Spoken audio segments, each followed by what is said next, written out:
Good morning, everyone. I will wait a few moments while we have everyone enter the virtual room.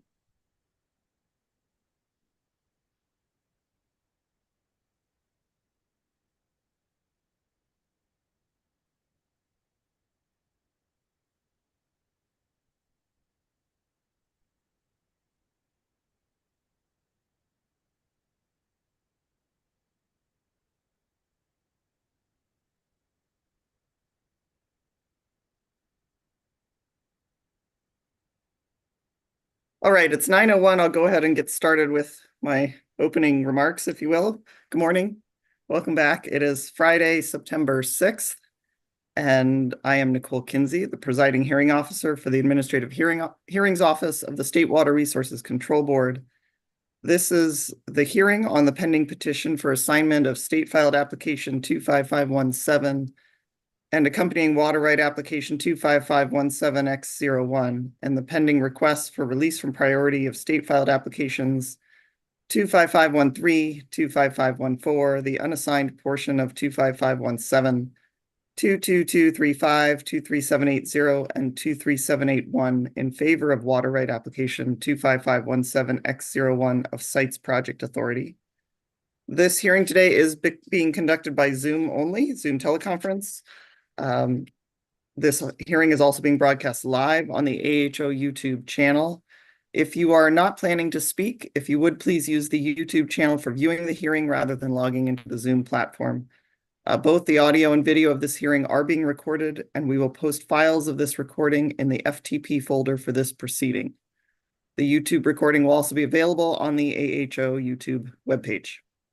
If at any time you're experiencing technical difficulties trying to communicate with us today or accessing Zoom, please send an email to the site's email inbox at sites-wr-application@waterboards.ca.gov or to the AHO email inbox, and AHO staff are monitoring those inboxes. As has been our habit, we will take breaks today as needed. We will have a mid-morning break and then lunch and so forth. I do have another appointment over the lunch hours, so I expect we'll break shortly before noon, so you can set your expectations accordingly. And I will once again hold the hearing to a hard stop at 5 p.m. Late this afternoon. Ms. Mullen is once again assisting with exhibits and slides, so if you are an attorney or a witness testifying today, you can please feel free to ask Ms. Mullen directly to advance the slides or pull up a particular exhibit. I am going to forego appearances once again and carry those over. We've been through that, I think. Where we left off, let me see. A couple of things in terms of housekeeping to talk about first, I suppose. I did issue a procedural ruling when we last met on Tuesday, and you probably have had a chance to see that. And then I also confirmed the site visit itinerary that that the site's project authority sent in 2 days ago. So I confirmed it yesterday. So we do have a final itinerary. I really appreciate all the work that went into putting that itinerary together. I look forward to this adventure. But if there's anything we need to talk about there, we can do that shortly. I see Mr. Ferguson, you're up on my screen. Mr. Hitchings may also be here, but I did request, and you probably saw this in the email, if you would please be willing to print copies of the itinerary and of a map. I would really appreciate, and bring those to the morning of each day. I would really appreciate it. Does that work for you? Yeah, we'll do that. We'd anticipated doing something like that, so we'll look at your instructions and make sure we have what you're asking for too, in terms Great. of the map and the number of copies.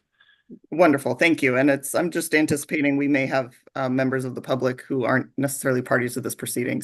And the map is Okay. probably helpful for everyone Okay. to some extent. Although I realize, I'm hoping mostly we can caravan because that's probably how, certainly when there's the gates and things, I anticipate that's how things will go. So, Yes. And if I can confirm now that Ballston Weir is a go, so we can get great, into that site. So the plan would wonderful. be to continue after the stop at Mr. King's property to come out to the east and then go south on the Colusa Basin Drain Levee Road two balls didn't wear. Great, thank you. And I haven't put together, I don't think on our end, we haven't as a team put together the number of folks who have submitted their intent to appear, but those are all up on the FTP site. So I think any one of us can take a look and try to guesstimate. I know it's hard to tell how many vehicles there are if, dividing by the number of, take the number of people and sort them into vehicles, but we may have a guess from that of how many we'll approximately have. Okay.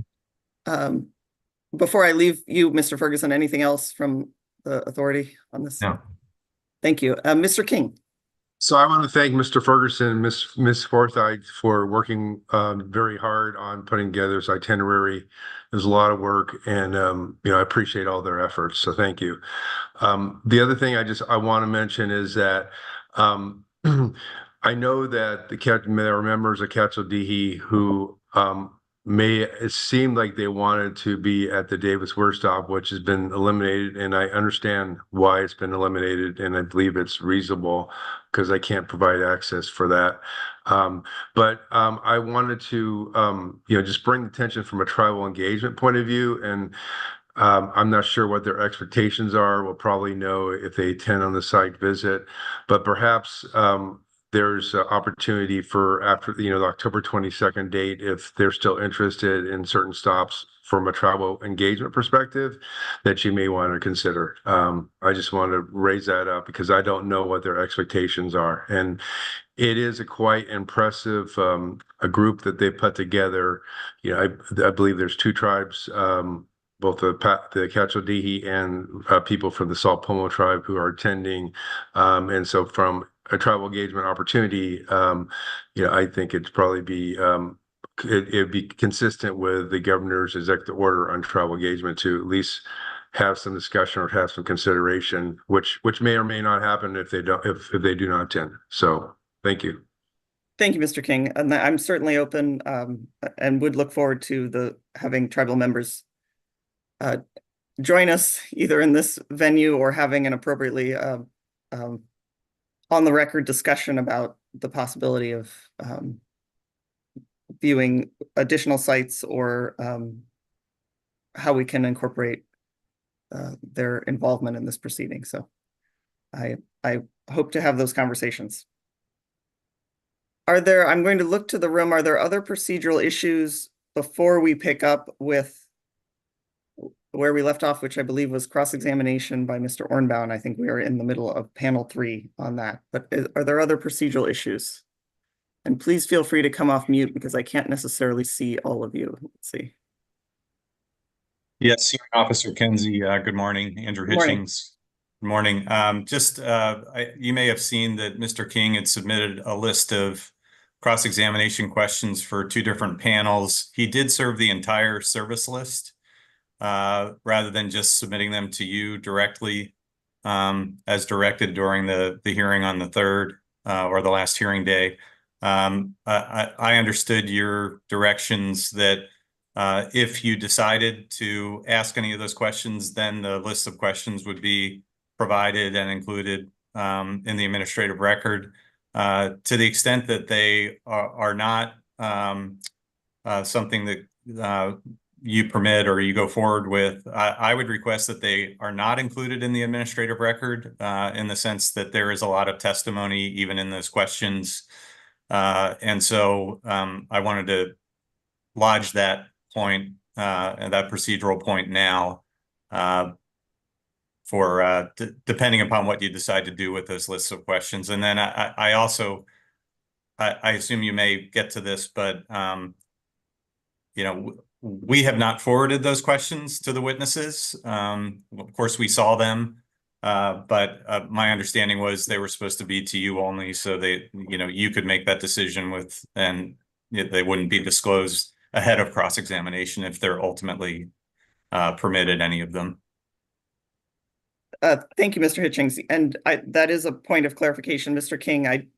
I did see that you had copied the service list with your questions, which normally would be the correct approach for this. But in this instance, because they are cross-examination questions, I do invite you to just submit the questions to the the site's reservoir sites -WR application email address. You don't need to copy the service list, and that way they will remain confidential unless and until they're presented to the witness.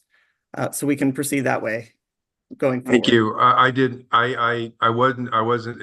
understand that, and I was concerned. I asked actually for a point of clarification in a previous email, and waited to yesterday afternoon to submit questions because I didn't get the clarification, but clarification from you. But I understand that, and I wasn't concerned about the ex-party communications aspect of it. But I will do as you said, and it's the application email, or it's a different than the WR sites email. No, that is the correct. Just to that email then going forward. Yeah. My apologies. I did not understand that, and I was waiting for clarification, but then decided to make sure there wasn't anything ex parte. So thank you. No, thank you, Mr. King. As I mentioned, you erred on the side of caution, and I certainly appreciate that approach. Back to you, Mr. Hitchings. I do want to talk about this because I'm not sure. So if I receive a list of questions from Mr. King and I look at them and I read them, I think I have to put them in the administrative record. I don't think I have a choice. That's an ex parte communication. Otherwise, if I don't disclose it and include it in the administrative record, it wouldn't be in the evidentiary record, but it would be in the administrative record. Do you not agree with that? Well, I guess the point is I don't think that they should be at all available to be cited or relied upon.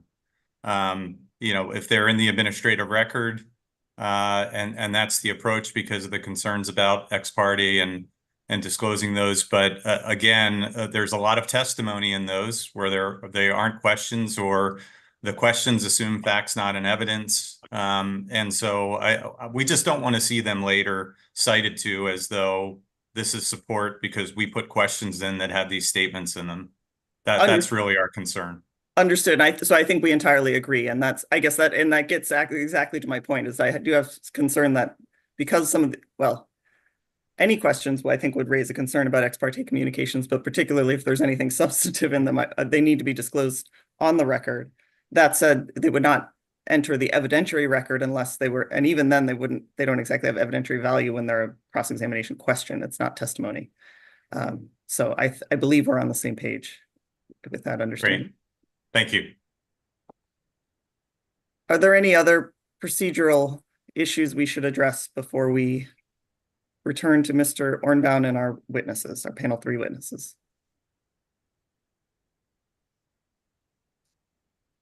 All right. With that, if we could please return to bring up our panel 3 witnesses.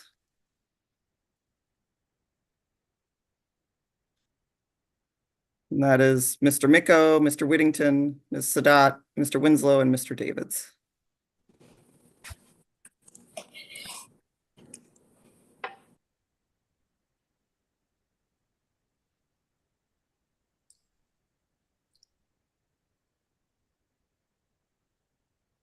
And while we're being pinned here, so to speak, well, I want to welcome you back and thank you for joining us once again on this Friday morning. And with that, I will turn things over to you, Mr. Ornbaum. I understand you have additional questions for these witnesses. Yes, thank you. Good morning, everyone. These questions are for Mr. Davids. When we left off, when we last met, we had a discrepancy in the measurement of the Sorry. I'm sorry, Mr. Ornbaum. Mr. Ornbaum, I think we're having a Zoom connection problem again. It may be that it would be appropriate to turn off your video. You had information. Mr. Ornbaum, can you hear me? You may need to turn off your video so we have a better connection. Yeah, go ahead.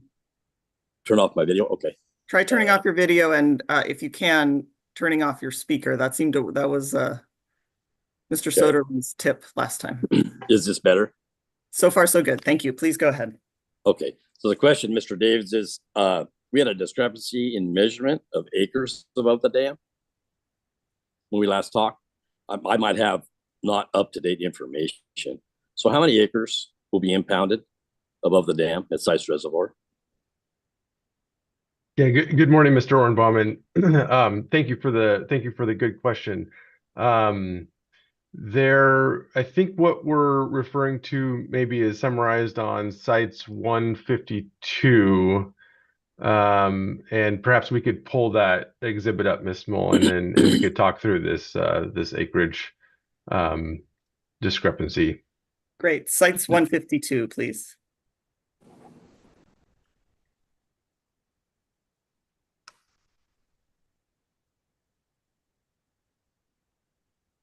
Okay, yeah, and if we could just maybe zoom in a little bit. Yeah, perfect. Thank you so much. Okay, Mr. Ornbaum, just to confirm, you can see the screen there. Is that coming through? Yes, correct. Yes, I see it. Okay, excellent, excellent. So I think what you're referring to there is that this table here, and this is something that I cite in my testimony, cites 112, so I guess we have three columns here. Column 1 represents the name of the watershed. Column 2 represents the area of the watershed from what's called the Central Valley Simulation Model 2, or C2V Sim. And then we have the area of the watershed per stream stats, which is a USGS, or a United States Geological Survey application that essentially allows you to delineate the area that drains to any point within the United States. So these are the three columns here. And then we have, I guess let's draw our attention to the two creeks in question here. So it'd be the third row in the table, Stone Corral Creek, and then the Funks Creek, which would be the sixth row in the table there. And then specifically, I think the discrepancy that you're talking about is this 56,812 in comparison to the 31,586. Is that correct, Mr. Ornbaum?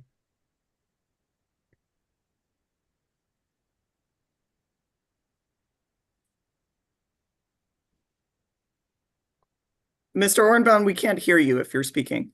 And how many inches of water? Mr. Ornbaum, it sounds like we have a bad connection again. Are you on speakerphone? Are you able to go off of your speakerphone?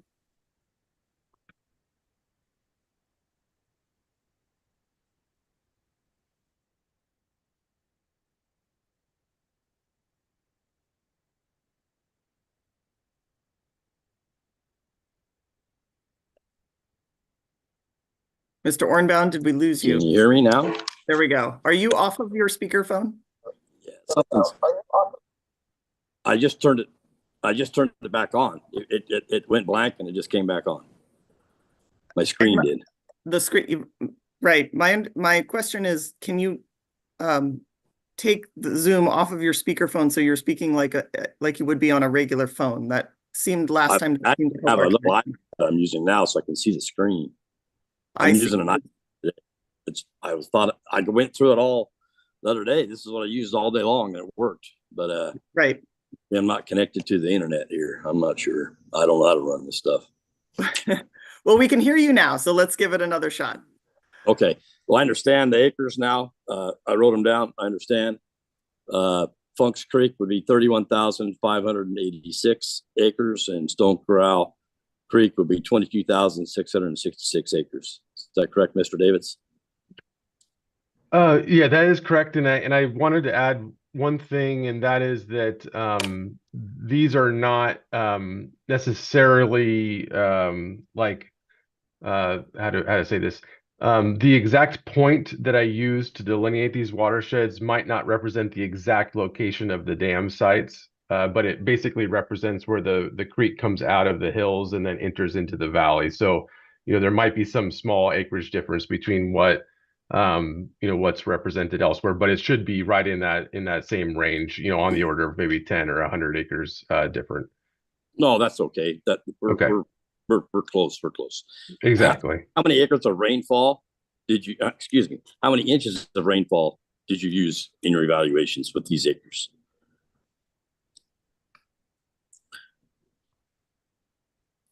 I'm afraid I don't I don't think I understand the question exactly. Uh, Yeah, could you be more specific exactly yeah, with what you mean here?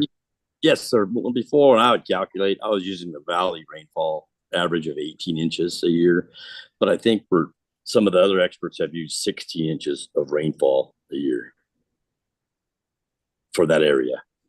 So how much rainfall in your calculations did you use for rainfall upon these acres we're talking about?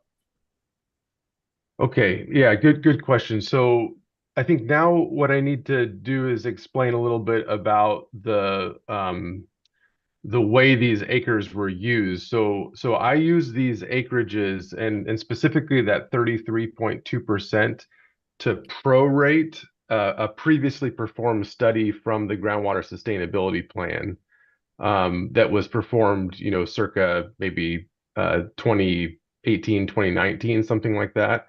That was actually performed within the C2V Sim modeling framework. And so basically there's a set of input precipitation data to that. And I did not perform that analysis. I rely on that analysis here in my testimony. That's actually documented in the groundwater sustainability plan.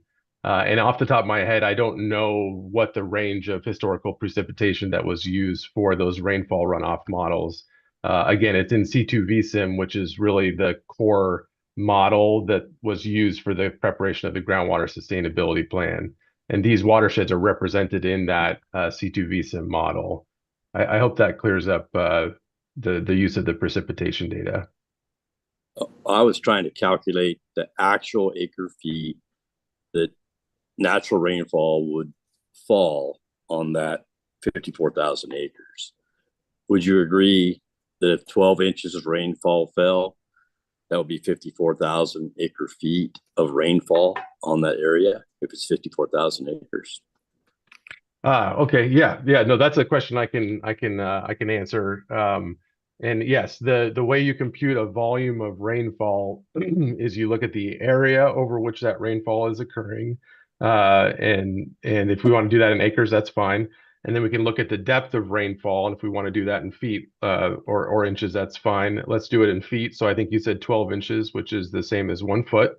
So if we have 1 foot of rainfall spread out over approximately 50, what are we using here? Let's say call it 32 and 20. So we use 54,000 just for round numbers. Okay. Right. Yeah, so 54,000 acres, 1 foot of rainfall. So yeah, 54,000 acre feet of precipitation.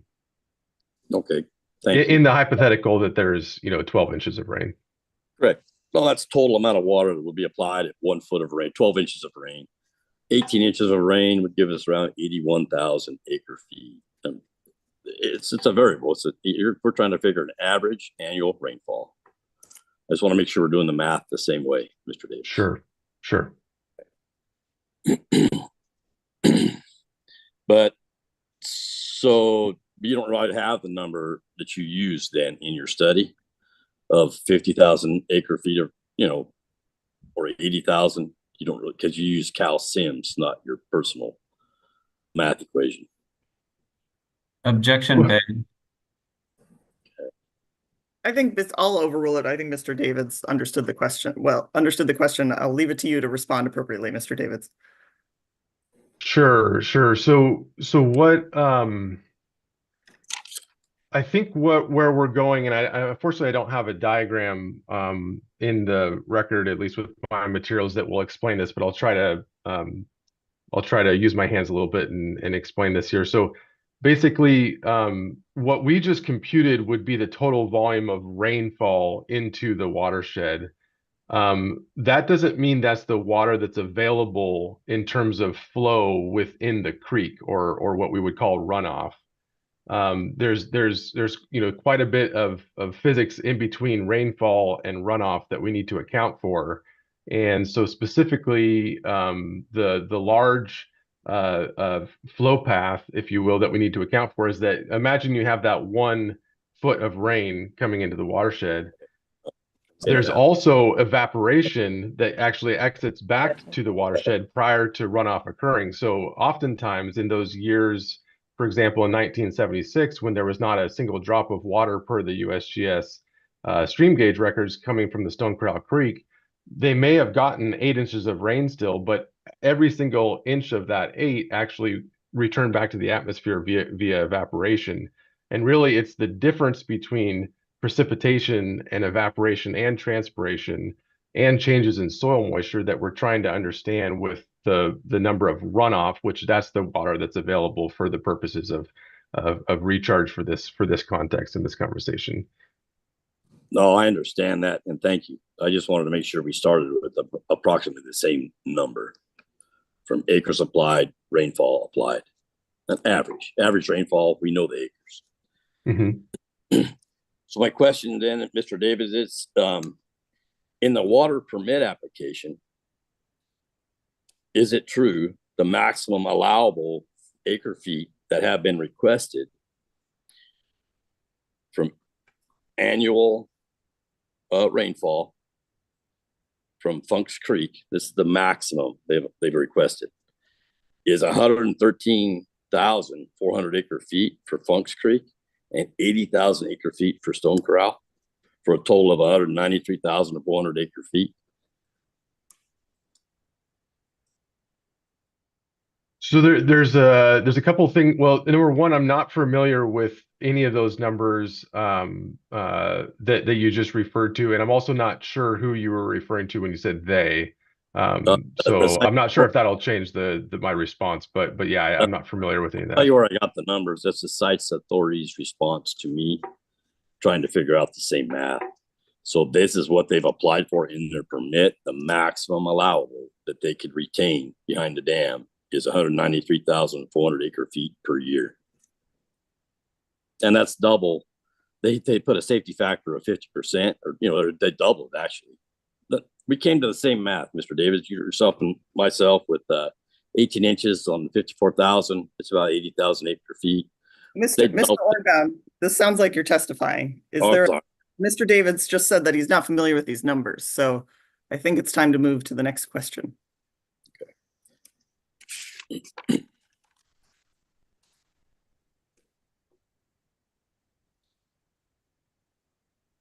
Mr. Davids, in your written testimony, cites 112, page 3, line 19.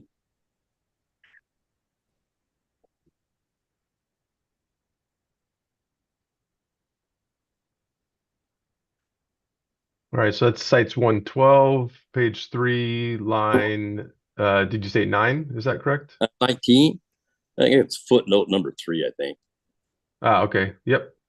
In your mention of the 32 distinct sub-basins, is the Arbuckle College City area one of the 32 distinct sub-basins identified? That's a good question, and off the top of my head, I don't recall. I think typically they're delineated around water service areas for surface water districts, and then there's some kind of leftover, what we sometimes refer to as the white areas. But I don't recall if specifically if Arbuckle College City was its own distinct sub area or not. Okay, well, that deletes my next question. In your written testimony, cites 112, page 6, line 19, 20. Ms. Kinsey, do we want to pull these up, or is it okay just to talk through them like this, whatever the preference is? There's only a few. We only have a few. For me, and it does take additional time to pull them up. If you, Mr. Davids, as long as you're comfortable, if you need to see anything, let us know. Okay, no, that's fine. Sorry, Mr. Ormond, you said page 6, and then which? Page 6, line 19, 20. You got it.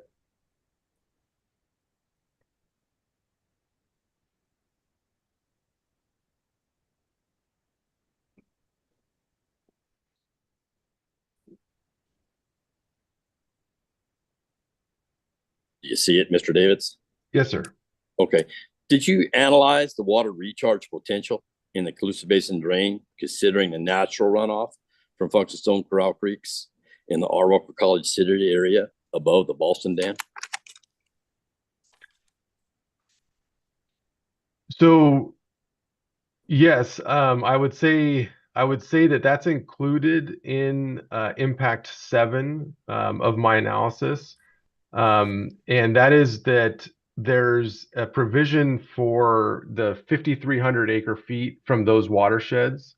We were just looking at figure 152, and it basically estimated a potential reduction in recharge of 5,300 acre feet from the waters from Stone Corral Creek and Funks Creek. And I do think that that's inclusive of the water that could have been used for recharge within that downstream area. It's not in impact 6, which is I think we talked extensively about that, which is the changes in seepage from Stone Corral and Funks Creek prior to the confluence with the Coosa Basin drain. But that 5,300 acre feet could have ended up down in the Coosa Basin drain, and then the fact that that's accounted for in my impact 7, I do think that that accounts for the potential reduction in recharge if those waters were to be impounded and not released downstream to that area. Thank you. And in that analysis, was there other analysis for the rechargeability of Arbuckle College City area above the Boston Dam? I'm not sure I followed the question, Mr. Ornbaum there.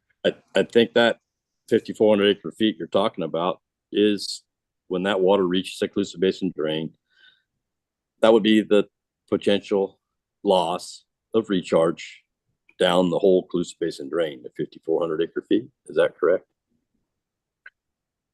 Yeah, I think that would represent basically, and I think it's 5,300 acre feet, but it's the same number essentially. I think that would represent the entire downstream portion of the watershed below the proposed impoundment area. So yeah, it would be for that entire geographic region downstream. And that's considering all the soil types that water would be flowing over in different areas, or that's just an average of, is that an average of the soil types infiltration rate? Or loss of infiltration rate, I'm sorry. Yeah.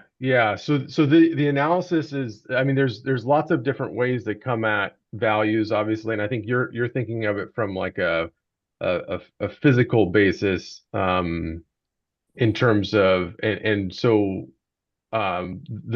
analysis that I performed thinks of it more from a water availability analysis and not necessarily thinking about exactly where that water may or may not percolate into the ground, but just like what's the range of the potential impacts from 0 up to that 5,300 acre feet. So I think the way to answer your question is that there's no geographic specificity of where that may have occurred in that downstream region. It's kind of an aggregated number representing that entire region there. Okay. I've asked a lot of questions and tried to get the answers I'm looking for. So everybody understands what I'm looking for. So thank you for your help and your time, Mr. Davidson. No, thank you, sir. I appreciate your good questions and appreciate the conversation. That's all I have. Ms. Kunze. Thank you, Mr. Ornbaum. Thank you.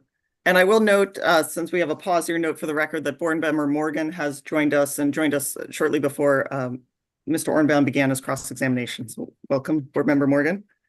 I believe with that, we have completed cross-examination of panel 3. I will look to Mr. Ferguson or Mr. Hitchings. Do you have redirect for this panel? We do. Please, go ahead.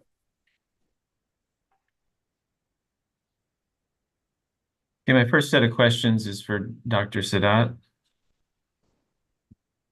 Dr. Sadat, do you recall that Mr. Mika was asked if there was a reason sites did not provide average minimum and maximum differences in stage upstream and downstream of each South Delta barrier?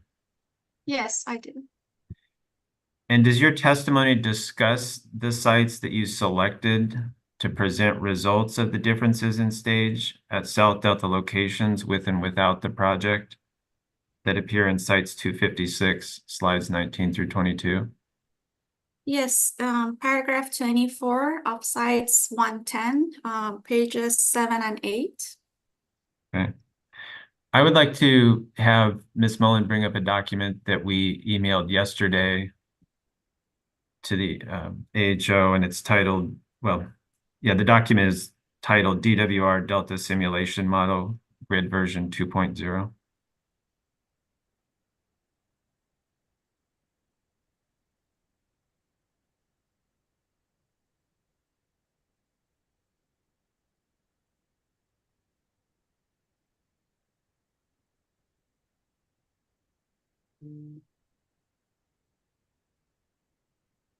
Thank you. Dr. Sadat, are you familiar with this document? Yes, this is the grid map that is used in DSM-2 version 8.0.6.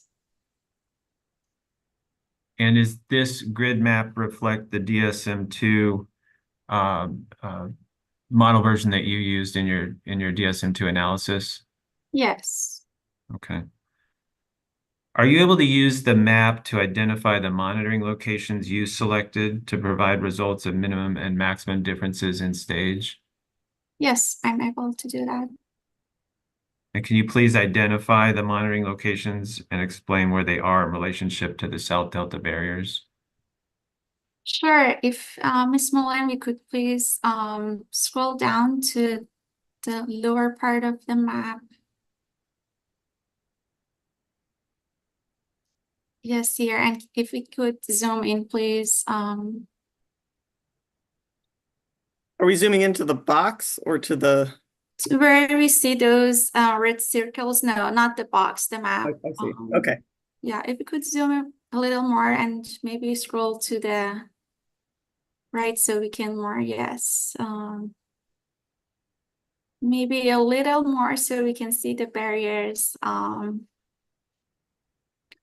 One more, please. Thank you. Yes. And if we could, yes, see all 4 boxes, the green rectangles, that would be perfect.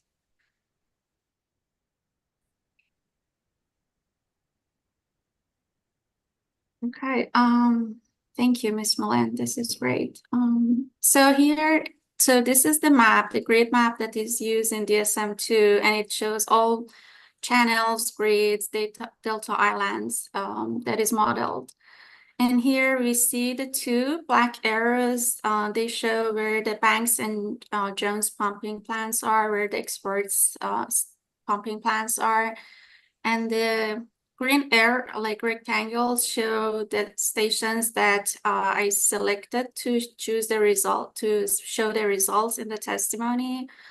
So the one on the far right side, that is the station on page 19 of exhibit 256. So it shows the results for, I showed the results for this location, which is Old River near Middle River, which is the upstream location for all the 3 barriers that are in Middle River, Old River, and then Grant Line Canal. The rectangular on top, which is the second station on page 20, which is the Middle River at Tracy Boulevard. This station is right upstream of the barrier in the Middle River. So that is the upstream location for barrier in Middle River. The one in the middle, the rectangular in the middle, which is show like channel 206. That is the one in Grant Line Canal barrier, and the upstream location, which I showed the results on page 21 of exhibit 256. It's Grant Line Canal upstream of barrier. So these results show upstream of this barrier on this page, and then on page 22 of the exhibit 256 shows the results downstream of Old River, downstream of barrier, which is the rectangular on the far left side, which is closer to the pumping stations. So these are, yes, the 3 barriers that I showed results for in my testimony. Okay, thank you. And can you please identify in here real quickly where the barriers are located? The barriers just after each of these, like the three rectangle on the left side. So we see like on the top, there is a circle, small circle, like 112. It's in the middle. So there are two lines right after, which is the barrier. They show a barrier with two just small lines after. And then on the middle one, it's like after channel 206, there's again the barrier between node 171 and 172. So those are circles that are identified. Those are nodes. And then the channel is 206. And then the one on the left side, far left, the barrier is between nodes 68 and 69. So that's the third barrier, which the rectangular shows the downstream channel for that barrier. Okay, thank you.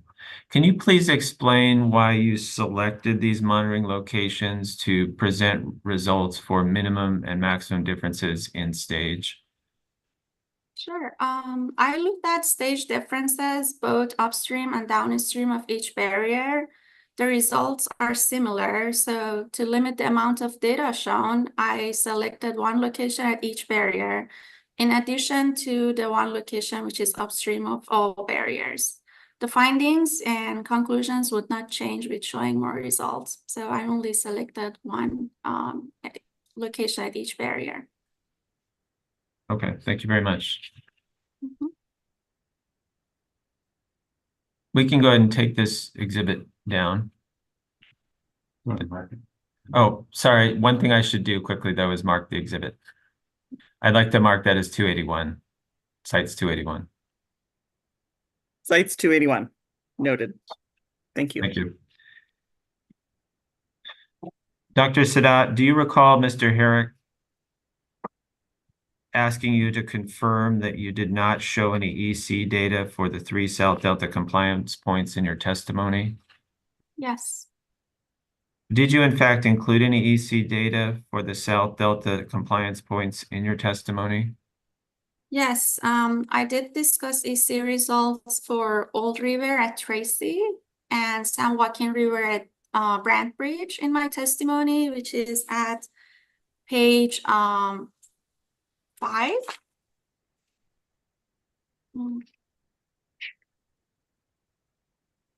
Page 5, paragraph 17 to 22. I also included modeling results for these two locations on slide 6 and 7 of sites 256 exhibits.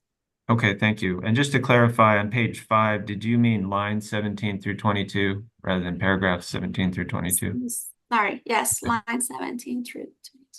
Okay, thank you. Does your modeling include similar results for the 3rd South Delta compliance location, which is Old River near Middle River?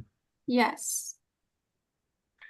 I would like to bring up the second document we emailed you yesterday and label it Exhibit Sites 282. It's a bar chart.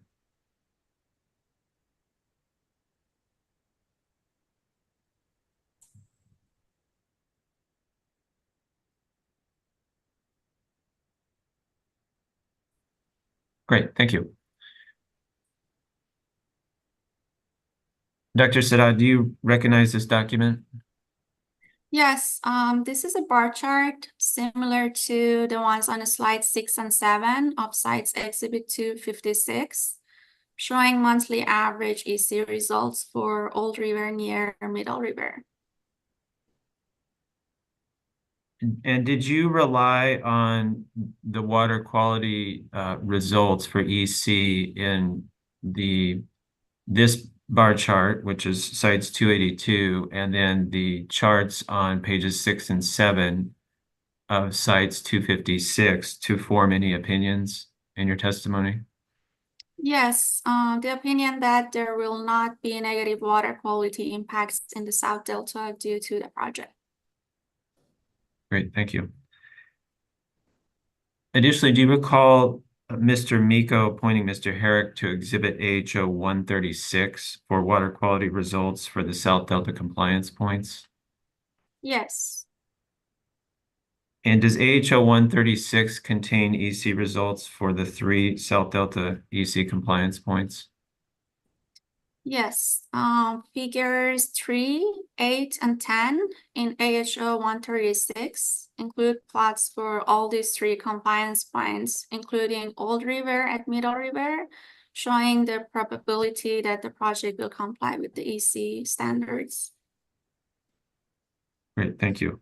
Can we please bring up AHO 136?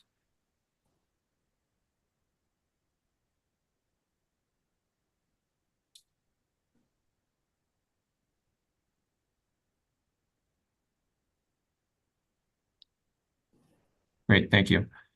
And can we go to, well, Dr. Sadat, I would like to ask you to explain in a bit more detail the results that are shown in figures 3, 8, and 10 that you mentioned. Sure, if we could go to figures 3, first we can look at that one.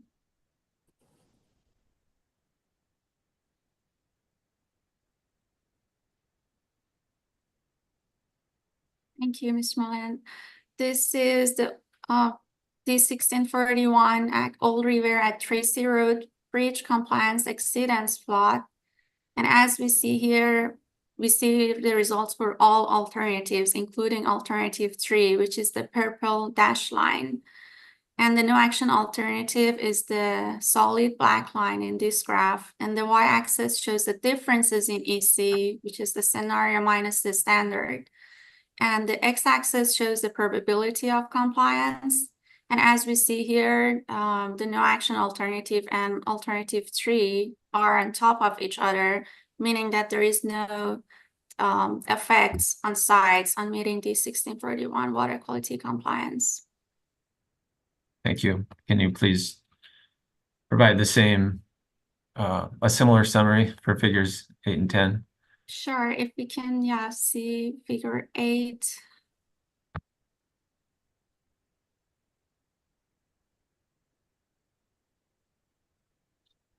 Again, here we see similar results for San Joaquin River at Brant Bridge, another compliance location in South Delta. And again, we see that the sites project is not impacting meeting the 1641 water quality compliance at this location. Similar results, purple alternative 3, purple line, and then black line, no action alternative. Thank you. And we can, yeah, go to the last one, it's figure 10.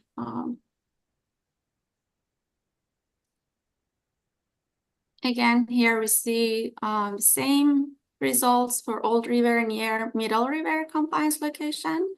And results show a similar ability for operations under alternative 3 as compared with no action alternative to meet the 1641 water quality objectives. So based on the modeling results, sites does not decrease the ability of meeting the 1641 water quality objectives. Great, thank you. So did you use these results to form any opinions in your testimony? Yes, the opinion that there will not be negative water quality impacts in the South Delta due to the project. Okay, thank you. I would like to move on to the temperature blending tool. Dr. Sadat, do you recall Mr. King asking you whether the temperature blending tool evaluated the impaired water body status of the Colusa Basin drain? Yes. I would like to pause. We can take this exhibit down. It's on the screen.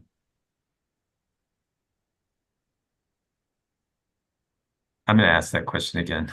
Dr. Sadat, do you recall Mr. King asking you whether the temperature blending tool evaluated the impaired water body status of the Colusa Basin drain? Yes. Right. And do you recall him asking you whether the model included any of the 303D impaired water bodies data? Yes.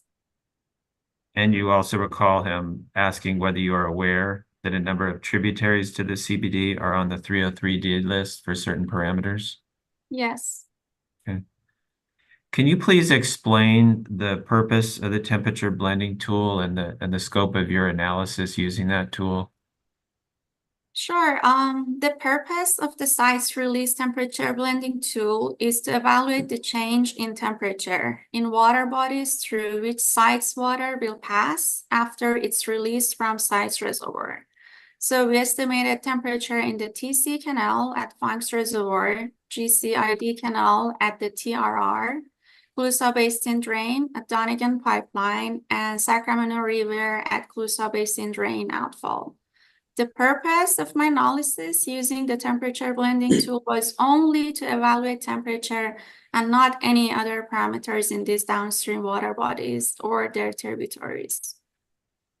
Okay, thank you very much. Mhm.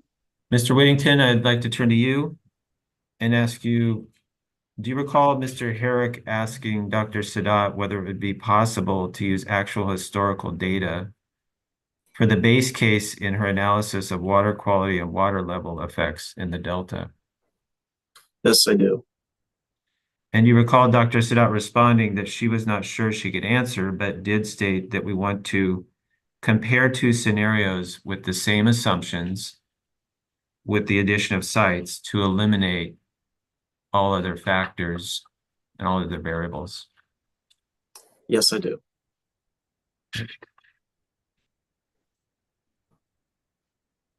Now, with respect to your calcium analysis, was historical data used in that analysis? Yes, with respect to hydrology, such as watershed runoff, inflows to reservoirs, and unregulated tributary flows. Right, thank you.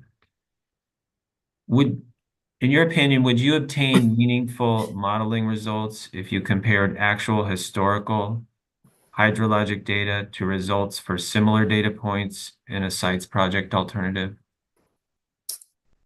In my opinion, not as meaningful as results from a planning simulation, which can more appropriately be used to evaluate the potential incremental effects of the project while holding all other variables constant. If you attempt to compare historic data to an alternative with site's project in the existing regulatory environment, it isn't really feasible to distinguish whether the cause of any changes in results are due to the project or a different regulatory environment. And such a comparison would not provide meaningful information about the impacts of the project. So in the final EIR EIS, the baseline model, which we use for both the no action alternative and sites project, uses existing conditions in 2020 to define the CEQA environmental baseline.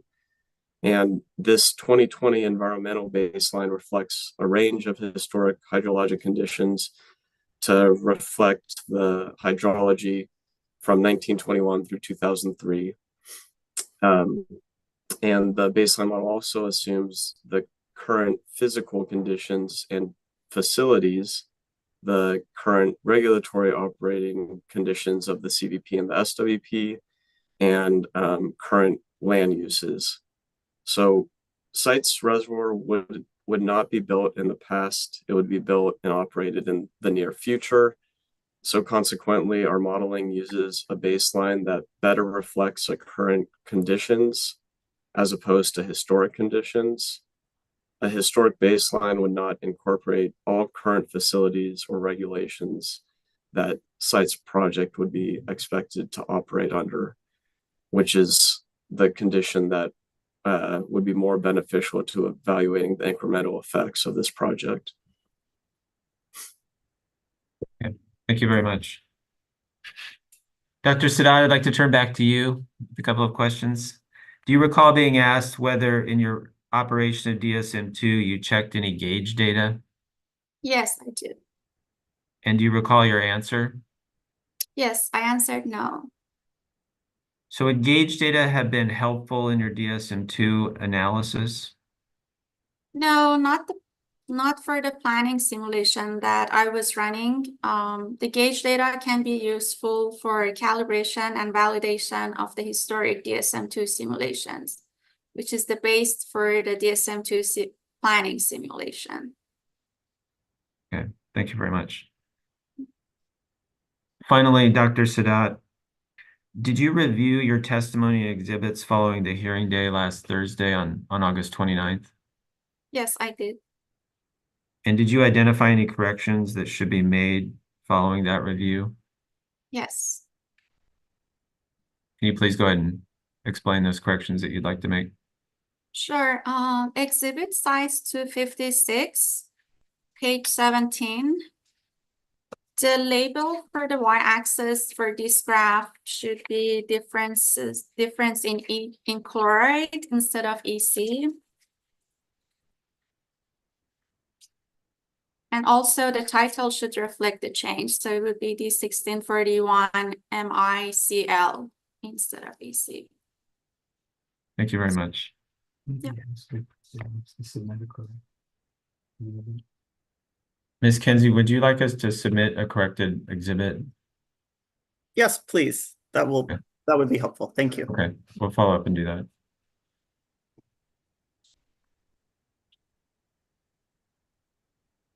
All right, Dr. Davids, I'd like to turn to you. And can we please bring up sites 152?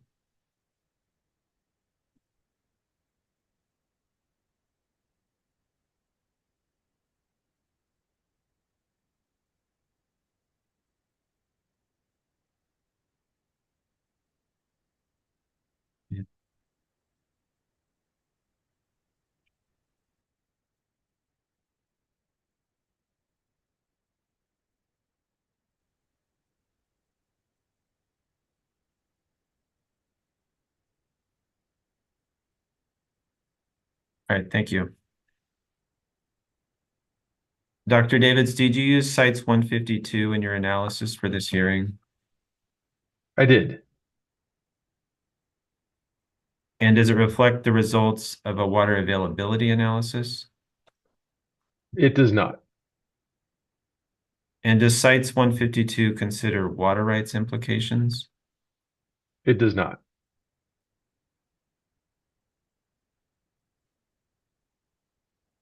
All right, thank you very much. That's the only question I have for you. With that, Ms. Kinsey, we are done with redirect of this panel. Thank you, Mr. Ferguson.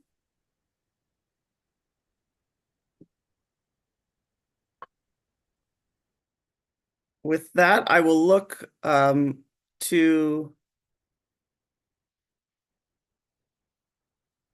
I don't believe either the Department of Water Resources, Bureau of Reclamation, or state water contractors had any cross-examination. I'm trying to remember where it's been a while. And then I will look to the cooperating NGO groups. I know there are several of you who asked questions of this panel. Please speak up. Do any of you have questions? Limited redirect, additional questions?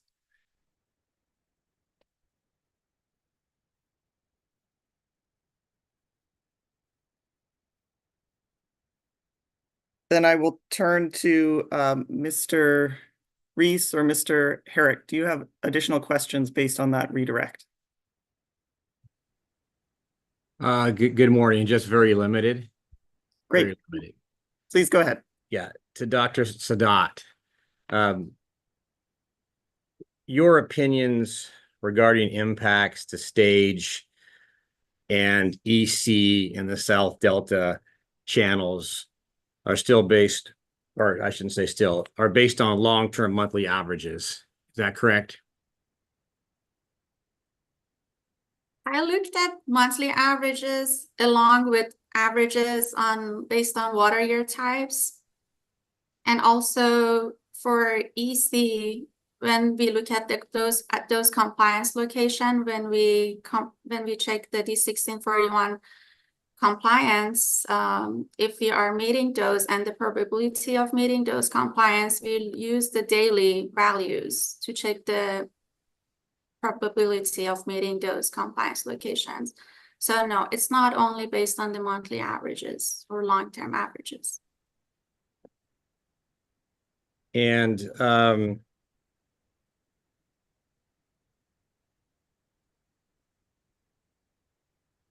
with regard to the exceedance plots that Mr. Ferguson had you look at a few minutes ago, is it your testimony that your opinions regarding those exceedance plots are not based on long-term monthly averages? Those are based on daily data.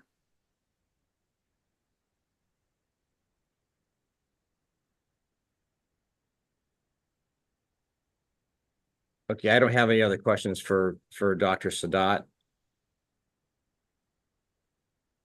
Just a question for Mr. Whittington. In response to a question from Mr. Ferguson regarding comparing historic data against the project, for lack of a better synopsis of the question, you said that such results would not be as meaningful as comparing simulations or planning simulations. Do you recall that testimony? Yes. And I just wanted to clarify or ask you to clarify. You say as meaningful. What do you mean by as meaningful versus meaningful?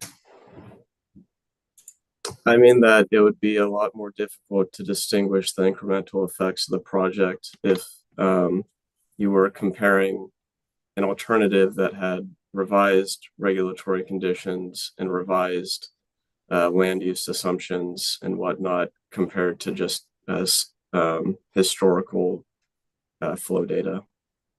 Okay. Are you saying that you couldn't do that, or it would just be a lot more difficult to do that? I think it would be nearly, well, just about impossible, in my opinion. In your opinion, okay. Yep. No further questions. Thank you, Mr. Reese.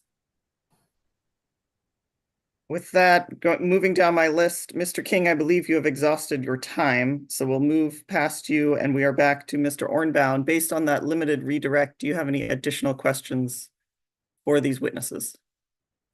No, I do not. Thank you, Ms. Coonsey. Thank you. So I believe with that, we have wrapped up panel 3 of the authority's case in chief. I want to thank all of you for spending so much time with us. I really appreciate your testimony and your careful thought in responding to all these questions. So thank you, and you are excused for today. With that, does it make sense? Do you need, Mr. Ferguson, a short break to convene? I believe we're going to panel 5. Does that make sense, or are Yeah, you ready? that would be helpful if we could take 5 minutes. I see Ann Huber. I do not see our other witness on the list there, so I will. Let's go ahead and take just 5 minutes. We'll take 7 minutes. How about we'll come back at 10:10. Okay, And thank start you. with panel 5. Thank you.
All right, it's 10:11. I will first look to the court reporter. Are you ready to go back on the record? One moment, thank you. Sure, no problem. Okay, thank you. Thanks. Although I was going to say, I could have said off the record, our timing was good. Oh, timing was good for a break because I got the text from the school that there's a full school power outage and someone has to pick up my kids. Oh, no. I can make those phone calls. Yeah.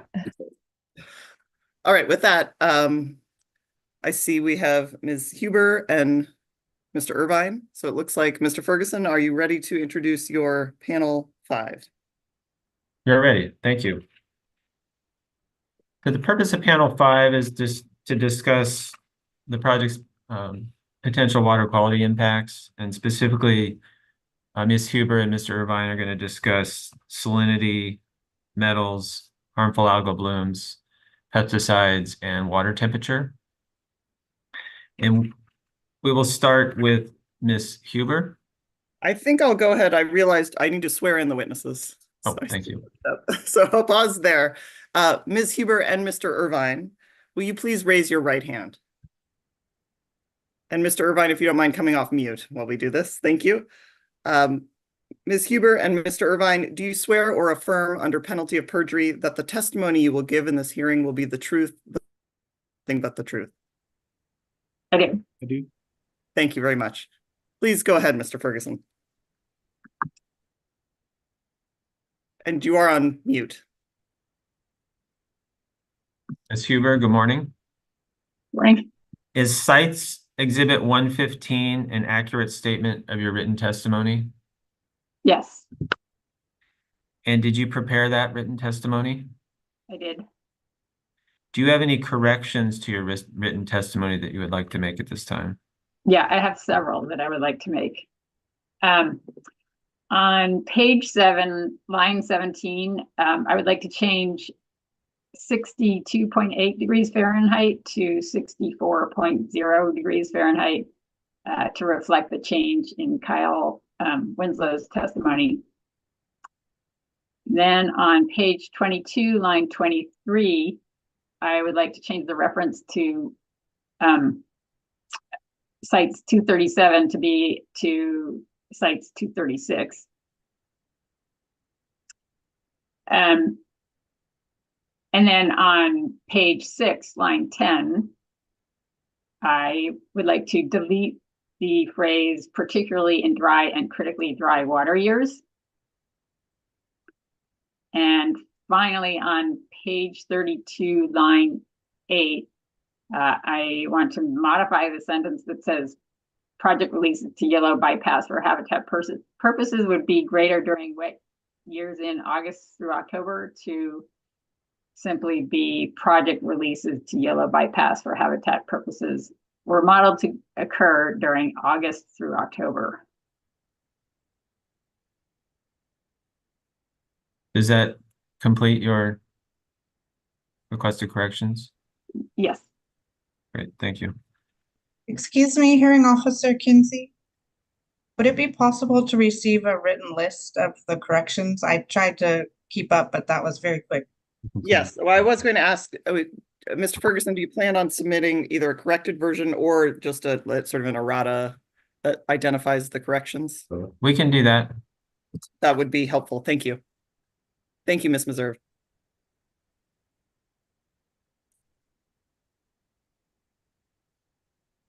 Ms. Huber, is Exhibit Cites 267 an accurate summary presentation of your written testimony? Yes, And did you prepare that summary presentation? I did. And is Exhibit Cites 207 an accurate statement of your qualifications? It is. And do Cites Exhibits 232 through 238 and 258, which you submitted with your testimony and cited in your testimony, include true and correct copies of documentation concerning analyses of metals and harmful algal bloom concentrations? Yes. At this time, would you please summarize your testimony submitted for this proceeding as set forth in Cites 267? Yes.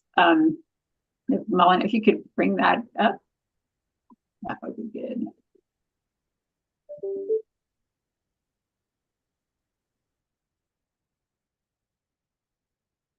Okay, good. So next slide. So good morning, everyone. In this presentation, I plan to cover salinity, metals other than mercury. Cameron Irvine will be covering mercury next. Harmful algal blooms, also known as HABs, pesticides, and water temperature. For each water quality parameter, this presentation includes a methods, assessment, and management section following the format of my written testimony. In some instances, I will add background information not mentioned in the slides, and in other instances, I will skip some of the details shown in the slides. Water quality effects that are considered include the effects of changing flow in the Sacramento River and through the Delta, temporal differences in water quality between time of diversion to sites and time of sites discharge, changes in water quality after water has entered sites reservoir, effects of releasing sites water on downstream waterways, including Funks and Stone Corral Creeks, Colusa Basin Drain, the Sacramento River, and the Delta, and the effects associated with environmental flows that would route sites and Colusa Basin Drain water through the Yolo bypass. Next slide. The material covered in this presentation is primarily based on information from the EIR EIS evaluation of Alternative 3, which is the proposed project, also known as the preferred project. Relevant water quality material is in multiple sections of the FEIR EIS. The FEIR EIS includes a description of 3 types of water quality monitoring and management plans, including the aquatic study plan, which will guide studies of Funks and Stone Corral Creeks to inform reservoir releases to these creeks. Mitigation measures, as described in the surface water quality and aquatic biological resources chapters, and the reservoir management plan. The purpose of the reservoir management plan, or RMP, is to protect water quality during the operation of the reservoir. It will be a living document that will be modified as needed to incorporate agency input and new information. My testimony also covers new material that includes an additional evaluation of metals based on dissolved concentrations, as well as updated results for reservoir release temperatures based on Dr. Winslow's testimony. Next slide. This testimony is to support my opinion that the site's reservoir project, with the inclusion of mitigation measures, the aquatic study plan, best management practices, and the RMP, as discussed in the FEIR EIS, will not unreasonably degrade water quality due to potential changes in water temperature, salinity, metals other than mercury, HABs, or pesticides. Site's reservoir may have water quality concerns similar to other reservoirs, but these would not represent degradation of water quality because there's no reservoir present under existing conditions. Next slide. Okay, now I'll start with salinity. The in-reservoir salinity assessment included consideration of evapoconcentration and inputs from the pre-existing salt pond. Evapoconcentration occurs when net evaporation, i.e. evaporation minus precipitation, reduces reservoir volume while leaving behind constituent molecules. The salt pond is a small, approximately 15-acre ephemeral water body with within the reservoir inundation footprint that is formed by discharge from salty seeps. Only a few water quality measurements were taken from the pond before property access was denied. Next slide.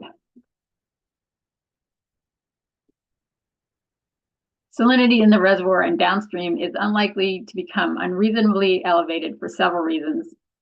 Most of the water entering the reservoir would be relatively low salinity Sacramento River water. Discharge from salt seeps is low and likely to be reduced when the reservoir is filled. The highest salinity values measured in the salt pond likely represent water that has been concentrated through many years of evaporation. And reservoir releases for water supply would not be made during periods of peak evapoconcentration, which would occur when storage would be equal to or less than the operational dead pool volume of 60,000 acre-feet. Water with elevated salinity could accumulate near the bottom of the reservoir, but accumulation would be slow, would be monitored, and could be managed with gradual releases from the low-level intake. Next slide. Site's reservoir is expected to have minimal effect on delta salinity. Based on DSM-2 results, salinity and chloride objectives in the delta would continue to be met. This includes objectives for X2, which is an indicator of seawater intrusion. This table shows X2 results for critically dry water years and above normal water years. Critically dry water years represent years when delta outflow is expected to be lowest and salinity the highest. Above normal water years represent years when reductions in delta outflow associated with diversions to site's reservoir storage are expected to be largest. Seawater intrusion is expected to increase slightly relative to baseline during wetter parts of the year, when sites would be diverting to storage, and delta outflow would be high, and decrease slightly relative to baseline during drier parts of the year, when sites would be releasing water. Next slide.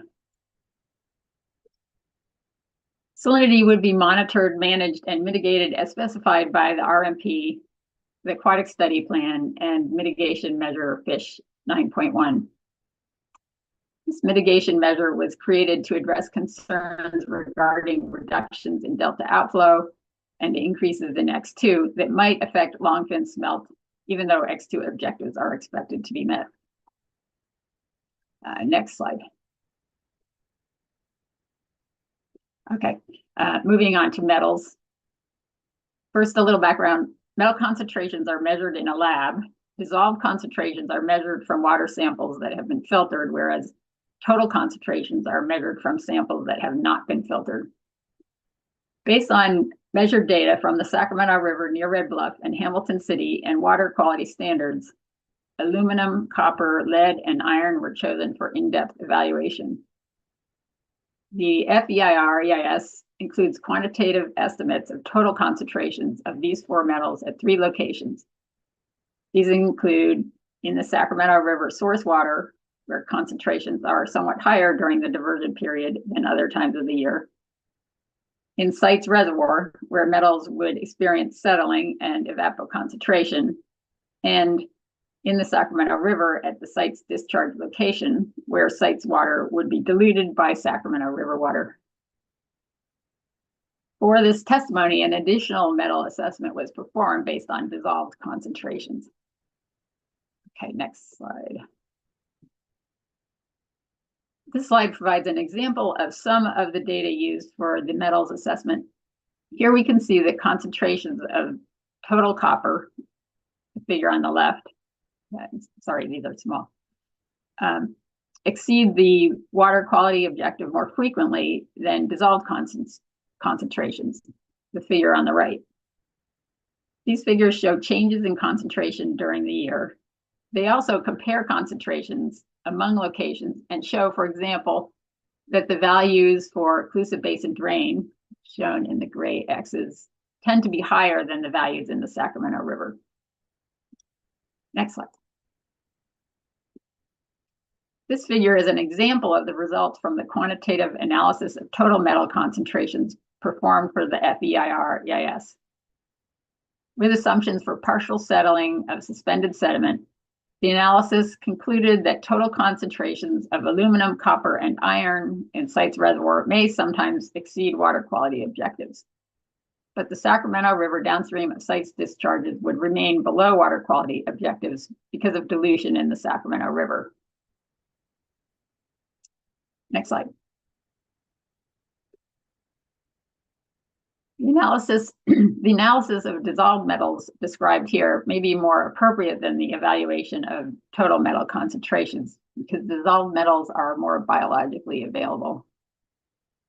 This analysis estimates the concentrations in sites reservoir as being equal to a high-end estimate of evapoconcentration times an estimate of the average concentration diverted from the Sacramento River.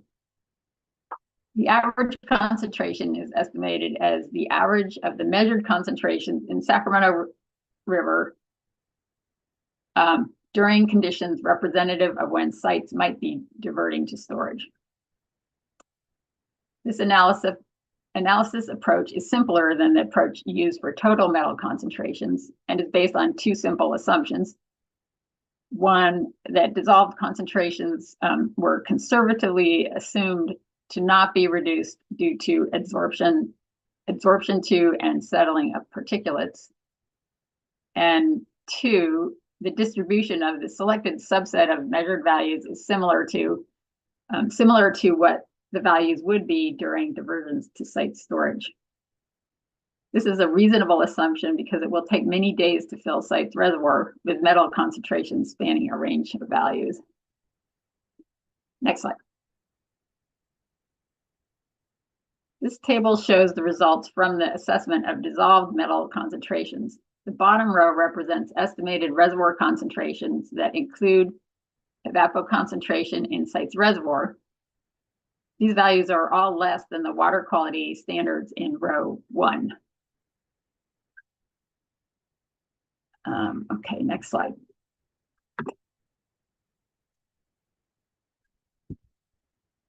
The metals assessment also included consideration of several other mechanisms of effect, including possible effects of anoxic conditions at the bottom of the reservoir, which could cause release of some types of metals from the sediment, with iron and manganese being most likely. Deep releases from Sites Dam to Stone Corral Creek. As designed, Sites Dam would have only one deep outlet to Stone Corral Creek. And also the redirection of Colusa Basin drain metals into Yellow Bypass as part of the Yellow Bypass habitat flows. Next slide. Monitoring and management of metals includes measures in the RMP and aquatic study plan, as well as mitigation measures, water quality 2.1 and 2.2, which are designed to prevent metal impacts on beneficial uses in Stone Corral Creek and to ensure net benefits expected to result from moving Colusa Basin drain and sites water through the Yellow Bypass. Next slide. Okay, harmful algal bloom. The evaluation of HABs, which includes consideration not only of the cyanobacteria that form HABs, but also the cyanotoxins that are sometimes associated with HABs, is what I will discuss now. Conditions conducive to HAB formation include high nutrient concentrations, warm water temperatures, and stagnant water. Next slide. HABs could occur in sites reservoir. However, downstream effects would be minimized by measures to control HABs in the reservoir, measures to prevent release of cyanobacteria and cyanotoxins from the reservoir, inhospitable conditions for cyanobacteria in the canals, Colusa Basin drain, and the Sacramento River, some cyanotoxin degradation and absorption to sediment, and substantial dilution in the Sacramento River. Any cyanobacteria reaching the delta are unlikely to increase HABs in the delta because the delta has already has substantial seed sources of cyanobacteria to start HABs in places where delta conditions are suitable. Next slide. HABs and effects of HABs would be monitored and managed through the reservoir management plan and the aquatic study plan. Next slide. One component of cyanobacteria and cyanotoxin management would be selective use of ports in tiers at seven different elevations in the IO tower, or the inlet outlet tower, as well as the low-level intake. If cyanobacteria and cyanotoxins are not present near the IO tower, releases through the upper ports may be preferable because local rice growers would prefer water temperature equal to or more warmer than 65 degrees Fahrenheit, and because metal concentrations may be higher at the bottom of the reservoir. If cyanobacteria and cyanotoxins are present near the inlet outlet tower, however, it could be preferable to release water from deeper in the reservoir, where concentrations of cyanobacteria and cyanotoxins would be lower. Under most storage conditions, it is likely that ports at an intermediate elevation could provide suitable water quality.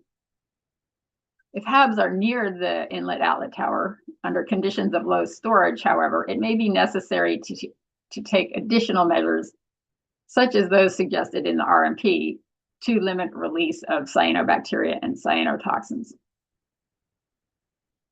Next slide.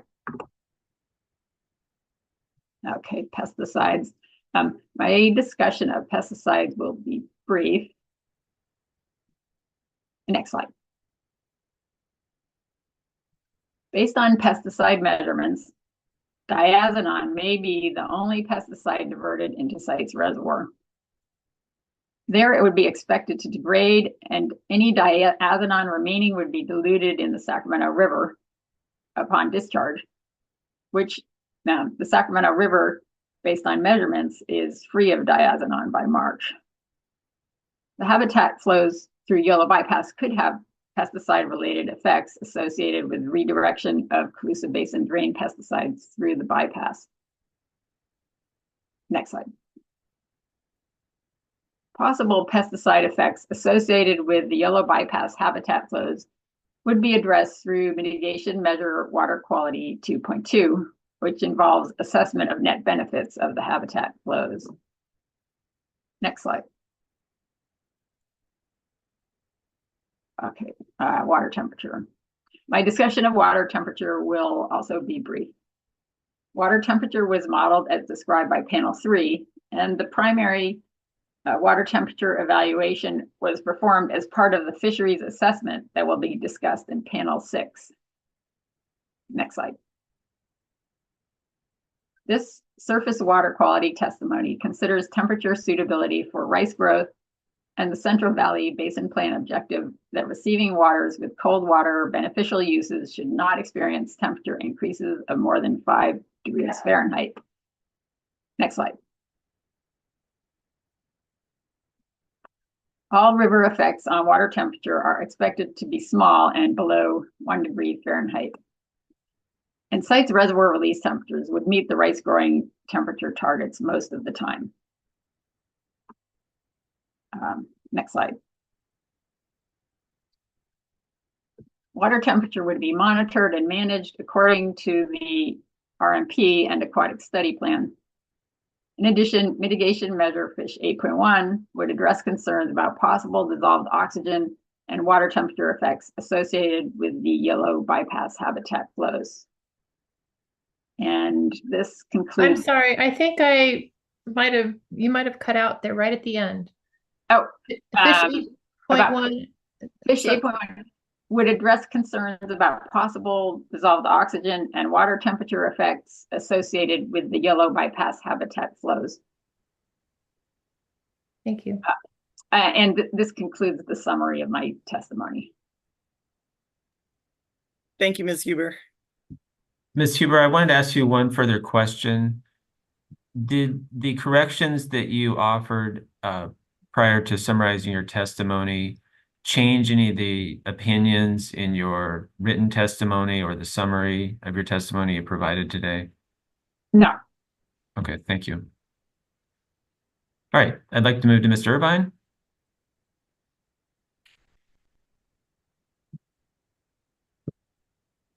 Mr. Irvine, can you please state your name for the record? Cameron Irvine. And Mr. Irvine, is Cites Exhibit 116 an accurate statement of your written testimony? Yes. And did you prepare that written testimony? Yes, I did. And do you have any corrections to offer? I do. Please provide those. Sure. On page 14, line 20, I'd like to change 0.013 to 0.016. And that should be corrected to 0.13 to 0.16. That's a typo, and this change would make it consistent with the rest of the testimony in that section. On page 16, line 22, I'd like to change the period July through November to August through October. I'm sorry, Ms. Kenzie.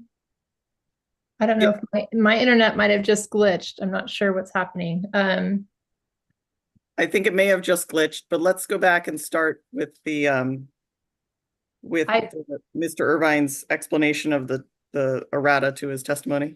Yeah, I've corrected to 0.13 to 0.16. That's a typo. So I got that one. But after that, I didn't hear anything.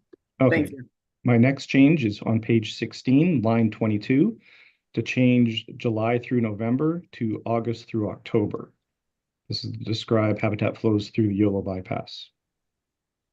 On page 20 and 21, the titles of figure 3 and figure 4 should be changed to reference July to November instead of May to November.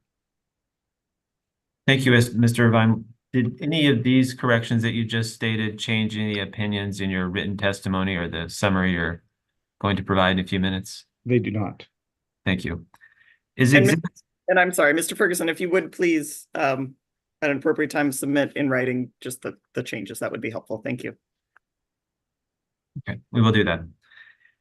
Mr. Irvine, is Exhibit Cites 268 an accurate summary presentation of your written testimony? Yes. And did you prepare that summary presentation? Yes. And is Exhibit Cites 206 an accurate statement of your qualifications? Yes. And do Exhibits Cites 164 through 184 submitted with your testimony and cited within your testimony contain true and correct copies of documentation concerning mercury and methylmercury analyses? Yes. I would like you to proceed to summarize your testimony, Mr. Irvine, and you can use Cites 268 to do so.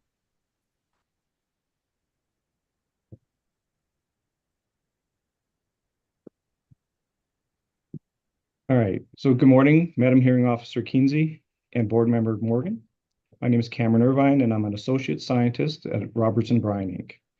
I've worked as an ecotoxicologist and ecologist for over 25 years with a focus on assessing the effects of contaminants in the environment. I've supported the CITES project since 2020 and was a lead author of Appendix 6F of the FEIR EIS, which is the mercury and methylmercury analysis for the water quality chapter. And this is the basis for my testimony. Next slide, please. So briefly, I'll be summarizing the assessment methods, results, and provide an overview of mitigation measure WQ 1.1 for methylmercury management. And then I'll recap these findings. Next slide, please. So the purpose of the mercury assessment was to determine potential project effects on mercury and methylmercury concentrations in the water column and in fish tissues within the reservoir and in downstream waters. Specifically, estimating concentrations that are expected to occur in the site's reservoir for comparison with available data from other reservoirs describing current conditions and with water quality objectives or criteria.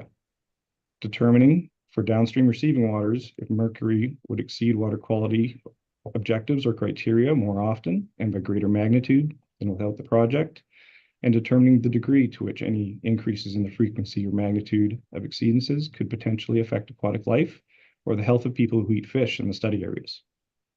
Next slide, please. So for the approach, because mercury fate and transport is complex and subject to site-specific conditions, the mercury assessment differed from that of trace metals for this project. First, I qualitatively considered key fate and transport processes to predict how mercury concentrations could change within each of the spatial domains, which I will describe next. Second, I use quantitative models to assess fish tissue concentrations in the Sacramento River in the North Delta. For each type of assessment, because the drivers of methylmercury or of mercury fate and transport differ in the short term and in the long term, I compared predicted concentrations with the project and those without the project for these periods, which are defined as approximately the first 10 years after filling the reservoir as the short term and greater than 10 years post-fill as the long term. Next slide, please. So mercury and methylmercury were assessed within the site's reservoir and in 3 downstream receiving environments, the Colusa Basin Drain. And for this assessment, when I refer to the Colusa Basin Drain, it is inclusive of the Colusa Canal and the Glen Colusa Irrigation District Main Canal. The Yolo Bypass and Sacramento River in the North Delta were also spatial domains assessed. Next slide, please. Mr. Irvine, before you continue, can you speak up just a little louder? Oh. Or get a little closer to the mic. Thank you. I'm having a little trouble hearing you. Certainly. I will. And also, this is the court reporter. Forgive me. This is not fresh in my mind for what you're talking about. So if you could slow down just a little bit, that would be helpful for me too. Thank you. My apologies. Thank you. Right. So water quality criteria and objectives for which data were evaluated against were, is that a better volume? Okay, thanks. So water quality criteria were the lowest applicable water column criterion of 50 nanograms per liter total recoverable mercury for the protection of human health that's promulgated in the California Toxic Rule, or CTR. I also considered concentrations in fish because mercury bioaccumulates in aquatic organisms and it biomagnifies up the food chain. So it poses the greatest risk to human health and aquatic dependent wildlife that consume these fish. Clean Water Act 303D list impairments in California are driven by mercury concentrations in fish tissues rather than the total mercury concentrations in the surface waters. So the most relevant numeric objectives for fish tissues that were assessed were the statewide sport fish objective from the State Water Board. This is 0.2 milligrams per kilogram methylmercury in the wet weight of fish fillets and 0.24 milligrams per kilogram wet weight methylmercury in fish fillets from the California Regional Water Quality Control Board 2010 mercury TMDL. This is applicable for the Delta. So these fish tissue objectives apply to trophic level 3 fish and trophic level 4 fish, as indicated. Trophic level 3 fish eat invertebrates, and trophic level 4 fish eat other fish. Trophic level 4 fish are also commonly consumed by people and would have the highest concentrations of methylmercury. These objectives are protective of people and wildlife eating smaller fish. Next slide, please. So the Central Valley Board, in their 2010 Delta Mercury TMDL, developed a mercury uptake model for fish based on site-specific data. This Delta-specific model allowed me to estimate potential fish tissue concentrations in 350 millimeter largemouth bass from unfiltered water column methylmercury concentrations. Largemouth bass are excellent indicators of mercury exposures and for assessing potential health risks because they are popular sport fish. They eat other fish and they bioaccumulate relatively high levels of mercury compared to other species. They live for several years and they tend to stay in the same area. These characteristics make them good indicators and integrators of mercury exposures. For my analysis, fish tissue mercury concentrations were calculated using the model with water column concentrations of methylmercury in the Sacramento River at Freeport. I calculated these water concentrations using proportional flows from calcium-2 outputs paired with source water methylmercury concentrations from the Sacramento River and those estimated in CITES releases. Next slide, please. So for the results, in the CITES reservoir, mercury in water imported from the Sacramento River is expected to have a mean concentration of about 1.4 nanograms per liter total mercury and about 0.04 nanograms per liter of methylmercury. These estimates are based on average Sacramento River concentrations at the diversion points and the expected proportion of flows from each diversion point.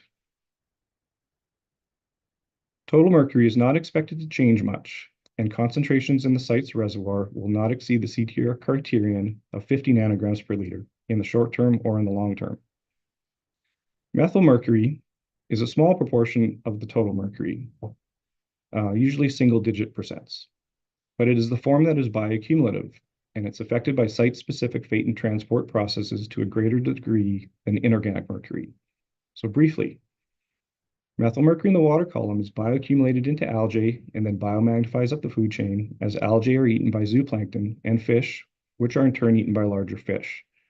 Inorganic mercury that settles to the sediment can be transformed into methyl mercury. This occurs under anoxic or low oxygen conditions by sulfur-reducing bacteria. Methyl mercury can stay in the sediment, as it does in some water bodies that trap mercury, or it could be introduced into the water column where it's taken up by biota.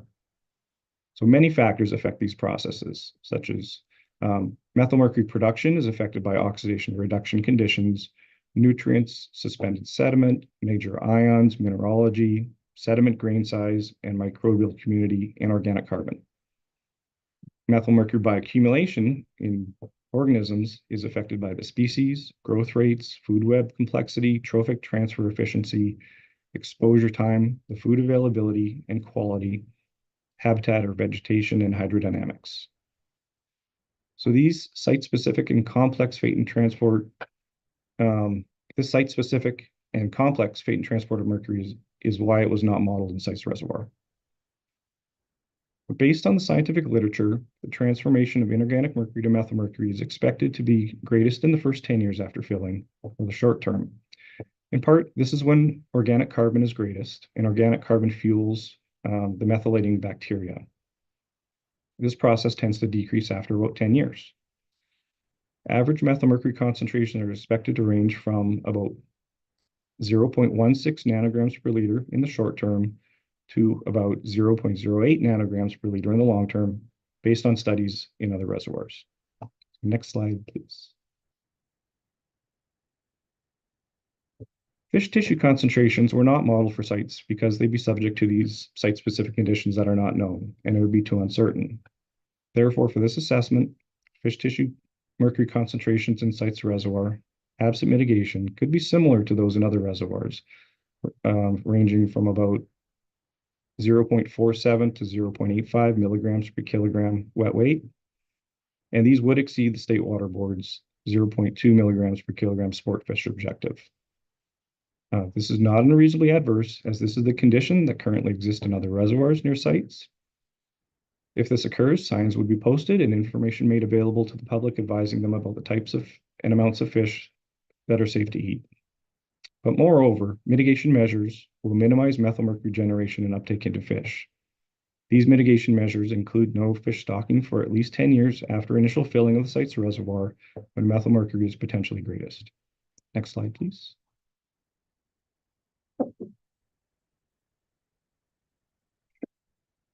So in the Calusa Basin drain, releases from Site's reservoir with total mercury concentrations ranging from 1.4 to 2.8 nanograms per liter would not cause exceedances of the CTR criterion.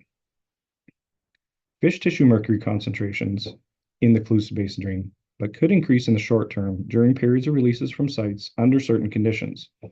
So in the short term, or less than 10 years post-fill, methyl mercury concentrations in releases from sites of about 0.16 nanograms per liter would be greater than the average concentration of 0.13 nanograms per liter currently in the Calusa Basin drain. During these periods of release, and depending on the flow volumes and concentrations of methyl mercury in existing waters of the Calusa Basin drain, water column methyl mercury concentrations could increase and cause fish tissues to increase if the conditions occur long enough for the fish to integrate these increased exposures. This is a process that occurs over months. In the long term, so greater than 10 years post-fill, expected methyl mercury concentrations of 0.08 nanograms per liter in releases from sites is less than the current average methyl mercury concentration from the Calusa Basin drain. It would not cause increases in fish tissue levels. So the Calusa Basin drain is currently Clean Water Act 303D listed as impaired due to mercury. I'm sorry, I'm not sure. Are you reading from something, or you're just, if you could just slow down, that would be wonderful. Okay, I'm sorry, I'm speeding up on you. So the Calusa Basin drain is currently, The Calusa Basin drain is currently 303D listed as impaired due to mercury. So this potential change would not be unreasonably adverse in that it's not expected to be sufficient to be discernible by a typical monitoring program. So in other words, any changes are expected to be relatively small and within the current variability of fish tissue mercury concentrations. It would also not result in any new impairment listings, and it would not persist in the long term. But moreover, mitigation measures will minimize methylmercury in releases from site's reservoir to limit any potential increases. Next slide, please. In the YOLO bypass, total mercury concentration is expected in site's releases in 1.4 nanograms per liter in the long term and 2.8 nanograms per liter in the short term are well below existing average concentrations of 73 nanograms per liter. This is due to legacy mercury mines in the Cache Creek watershed that contribute high levels of mercury in this region. Likewise, expected methylmercury concentrations in sites releases in the short term and in the long term are well below existing average concentrations of 0.35 nanograms per liter of methylmercury. Thus, increased habitat flows in the YOLO bypass from sites releases would not cause additional or greater magnitude exceedances of water or fish tissue criteria or objectives. Next slide, please. So in the delta, as in other spatial domains, sites releases would not cause exceedances of the CTR criterion of 50 nanograms per liter. So the graphs we're presenting here focus on methylmercury in water on the left and in fish on the right. The existing conditions or no project alternative is also shown by the pair of bars on the left of each graph, and the with sites reservoir releases is shown by the pair of bars on the right side of each graph. Each of the two pairs of bars include a green bar on the left representing short-term conditions and a purple bar on the right, which represents the long-term conditions.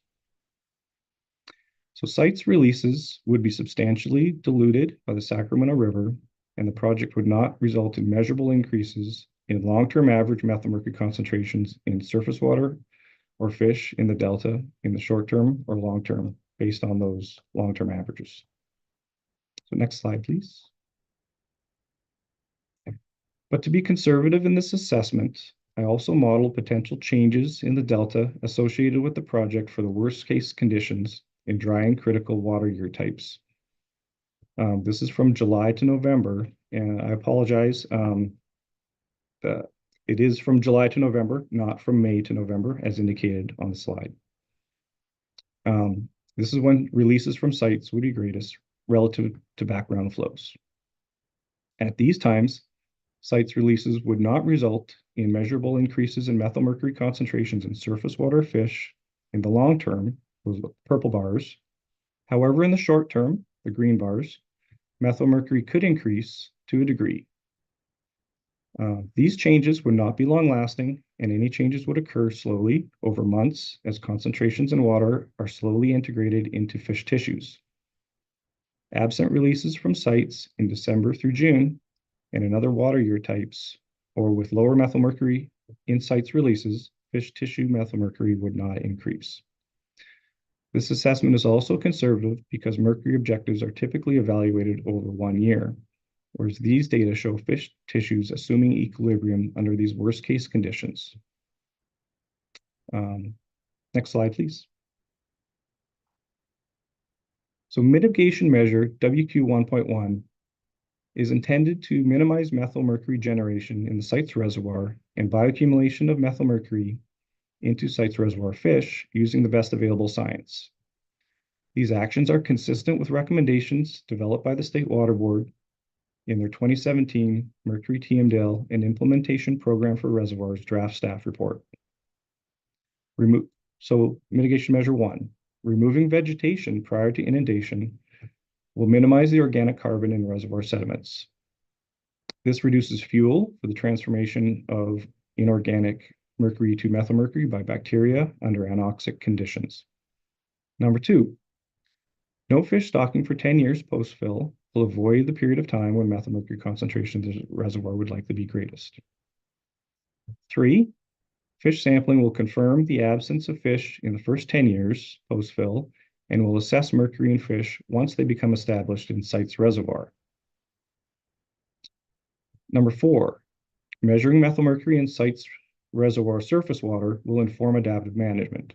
Management options to reduce methylmercury generation include infrastructures such as hypolimnetic oxygenation. This would reduce anoxic conditions in the bottom waters and has the potential to lower methylmercury and subsequent uptake into fish.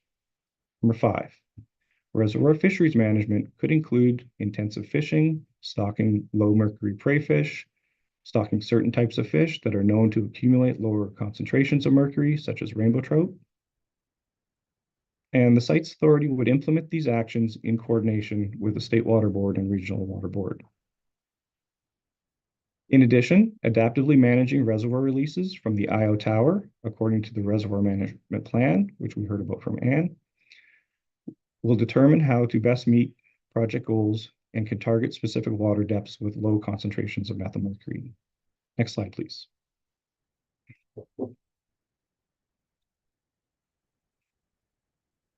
So just to wrap it up, the project will not cause exceedances of the 50 nanogram per liter CTR criterion for total mercury in the site's reservoir or in any downstream water bodies. Based on this conservative assessment, there is a potential for the project to contribute to fish tissue mercury concentrations exceeding water quality objectives in the Colusa Basin drain and the delta in the short term and in the site's reservoir. Any exceedances would not be unreasonably adverse, as they would be consistent with current conditions in nearby reservoirs or within the range of conditions currently in downstream receiving water bodies, and they would not result in any new impairment listings. Moreover, it's my opinion that implementing mitigation measure WQ 1.1 will minimize the potential for these impacts based on the best available science. Thank you.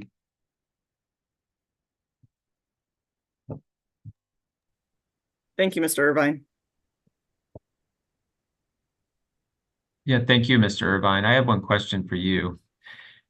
Is mitigation measure WQ 1.1 a mitigation measure that the site's authority has adopted as part of its certification of the EIR and approval of the project? It's my understanding that yes, it is. Okay, great. And Ms. Huber, I have the same question for you. With respect to the mitigation measures you discussed in your summary, is it your understanding that those mitigation measures are measures that the authority has adopted as part of its EIR certification process and approval of the project? Yeah, that's my understanding. Thank you very much. Hearing Officer Kinsey, this panel is now ready for cross-examination. Great, thank you, Mr. Ferguson.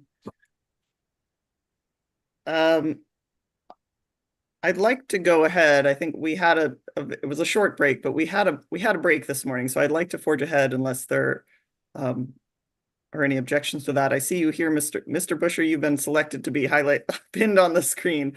Mr. Busher, are you planning to go first in terms of cross-examination? I am, and so long as Ms. Cott and the witnesses are ready to go, we can get started. I may be able to be done by lunch with my portion. Pretty close. Great. Then please go ahead, Mr. Busher. Thank you, Hearing Officer Kinsey. Good morning, Ms. Huber and Mr. Irvine and Board Member Morgan. My name is Eric Busher. I'm the managing attorney at San Francisco Baykeeper, one of the protesting parties in this proceeding. Thank you for being here and for your time this morning. I've got some questions, mostly for Mr. Huber, but I want to start, Mr. Irvine, with you. And I just want to make sure I understood your testimony this morning and in your written testimony with respect to mercury in the Colusa Basin drain. I took your testimony to be that the drain is currently impaired for mercury, correct? Yes. Okay. And that in the short term, mercury concentrations are likely to increase due to releases from site's reservoir, correct? They could, absent mitigation measure WQ 1.1. Okay. And then your opinion is that well, is it your opinion that increasing concentrations of mercury in mercury impaired waters is reasonable?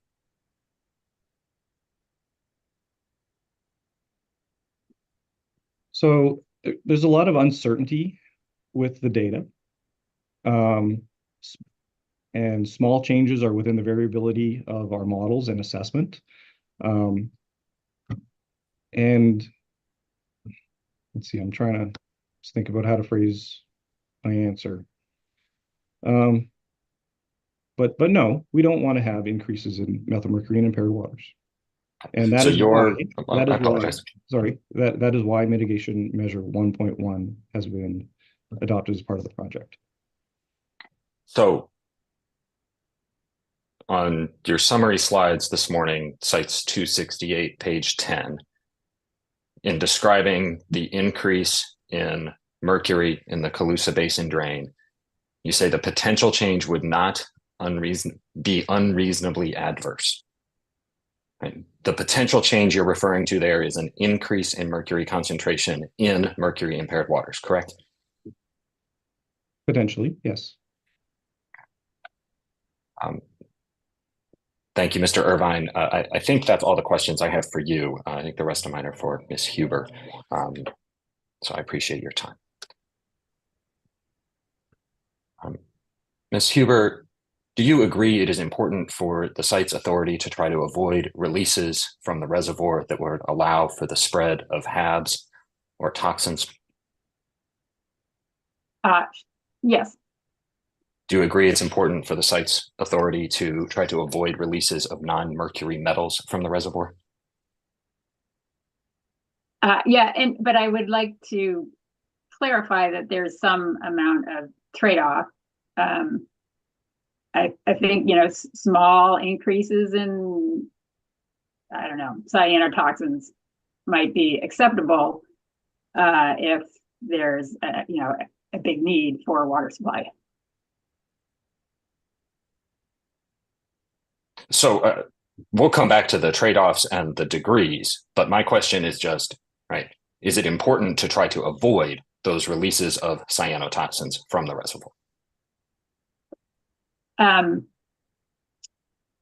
Yes, it's good to avoid that. And the same thing with I'm sorry. If possible, yes. And it is also important to avoid the releases of non-mercury metals from the reservoir, correct? It depends on what levels you're talking about. All water bodies have some amount of metals in them. So I like, if levels are pretty low, I wouldn't worry about it.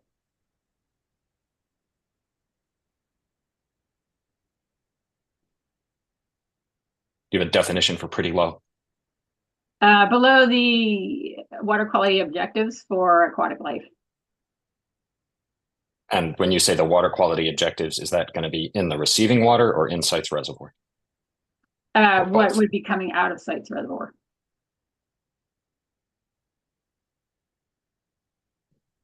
Okay. Do you agree that if there is salt buildup within the reservoir, it's going to be important for the site's authority to release water from the reservoir to reduce that salinity? Yeah, if there's a buildup at the bottom of the reservoir, like we don't know for sure that will happen, but if it does, and it would be monitored, but if it does build up, it would be important to release it in a controlled manner such that there wouldn't be a big increase downstream.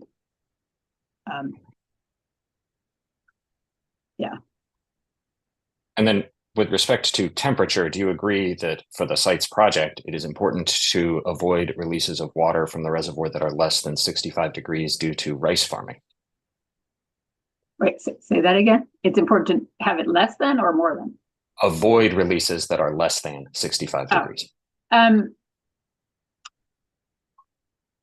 It would be beneficial to rice to keep the release temperatures at 65 or above.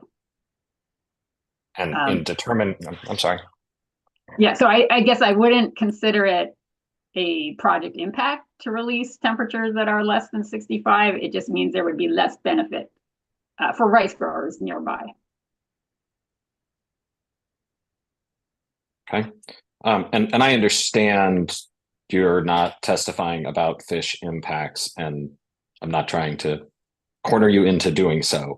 But do you agree that it is important for sites authority to avoid releases from the reservoir that would have harmful impacts on fish due to changes or increases in temperature? Yeah, I like fish. I think they should be protected. But I will say that there's, the effect of releasing water from sites reservoir on Sacramento River temperature is well, as we've shown in the FEIR-ES, we expect it to be minimal and sometimes would reduce temperatures. But also there's quite a distance, travel time and length, so that there's a limited effect that sites releases can have on the Sacramento River, especially considering the dilution. On average, alternative 3 would constitute 6% of the flow in the Sacramento River. So there's not a large chance for effect there. And when you say 6%, that is discharges from sites reservoir would constitute 6% of the flow at the point where they re-enter the river? Correct. On average, when sites is releasing. Okay, thank you. And you mentioned this kind of, well, let me ask a couple other questions. Just from a general matter, right, kind of at a high level, if there are HABs, cyanobacteria, or cyanotoxins in the reservoir, it's going to be better to release from deeper water, correct? If they are present near the inlet outlet tower, yes. Okay. And the same for the, I'm sorry, the opposite for the non-mercury metals, if those are present in too high a concentration, it would be better or preferable to release from shallower water levels, correct? That's assuming there's a, top to bottom gradient. Yeah. Is that assumption? Yeah, that's, well, it's possible. What may happen is that anoxic conditions may form at the bottom of the reservoir. And typically the metals that might be released from sediment in response to those conditions are manganese and iron,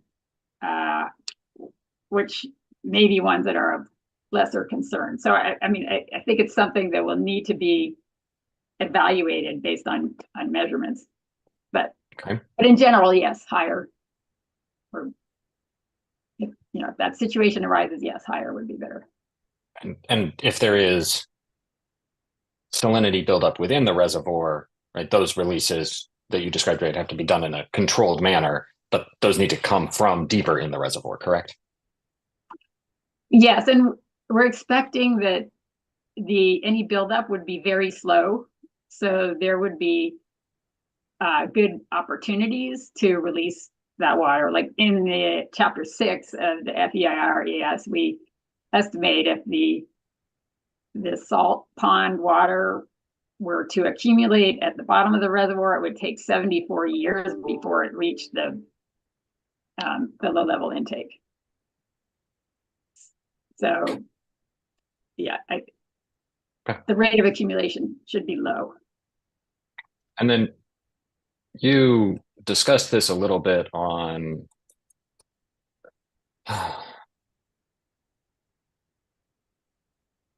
page 19 of your summary, which is sites 267. Of the PowerPoint? Correct. So especially, focused on harmful algal blooms and, temperature control. Is there a operations plan for how to balance the need to release from higher versus lower to control temperature versus harmful algal blooms? There's discussion of that in the draft description of the reservoir management plan, which is in appendix 2D of the FEIR-EIS. However, they're not, doesn't list strict thresholds, like, if this, then that. And that is something that could be developed. Are you aware of anywhere that lists those kind of strict thresholds as you described them for balancing harmful algal blooms and temperature control? I am not aware of that. Currently in Appendix 2D, it's more of a general description of how it would be done. And so if there is a harmful algal bloom present near the intake outlet valve, yet water needs to be released from the surface of the reservoir to control temperature, do you know how that decision would be made?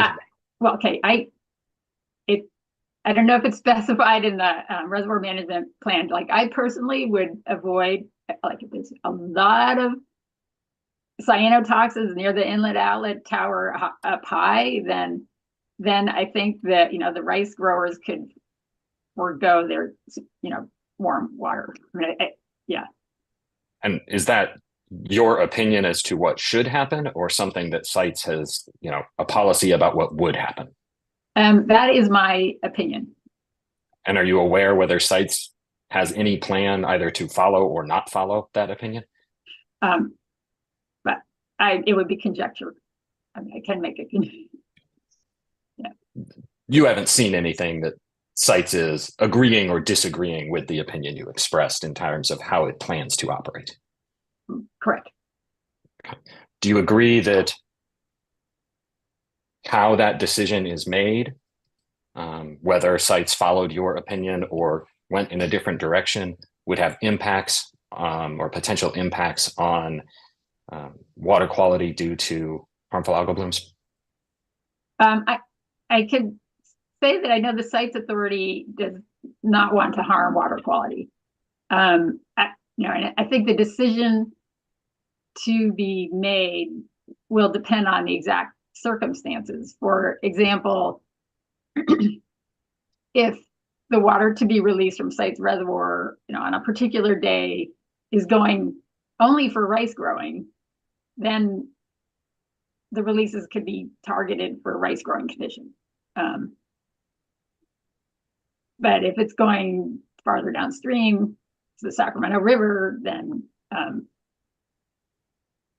then a different decision could be made. And then you'd have to look at the concentrations of cyanotoxins and say whether it's a problem or not.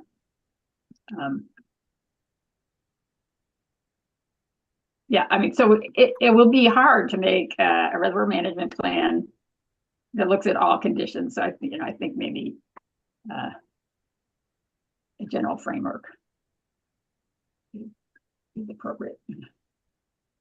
And when you say a general framework, is that what would you describe what exists in the reservoir management, the draft reservoir management plan, as a general framework, as you just used the term?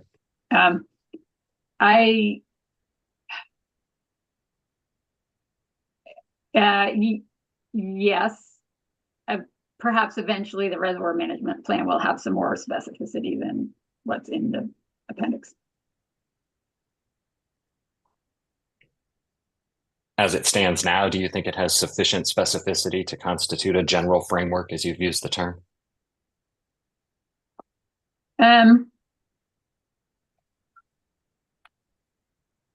I think it could use a little more specificity. Thank you.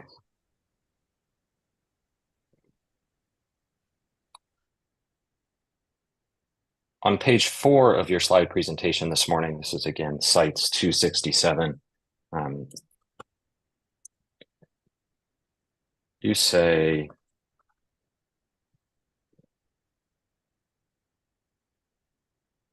your opinion is that the reservoir will not unreasonably degrade water quality.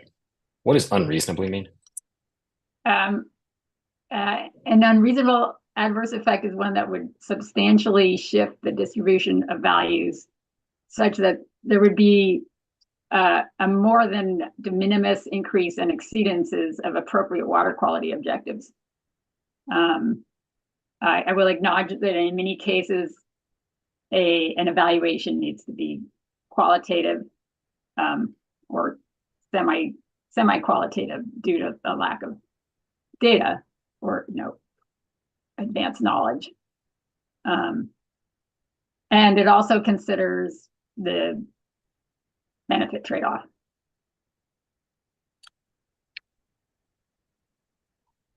And when you say the benefit trade-off, that is the alleged benefits for water supply or the rice farmers or other interests trading off with the water quality. Yes. Okay. Is your opinion about, well, does determining whether an impact is unreasonable or if water quality is unreasonably degraded, do you look at the impact before or after the mitigation measures? After. Okay. So I want to make sure I didn't understand this in terms of your opinion.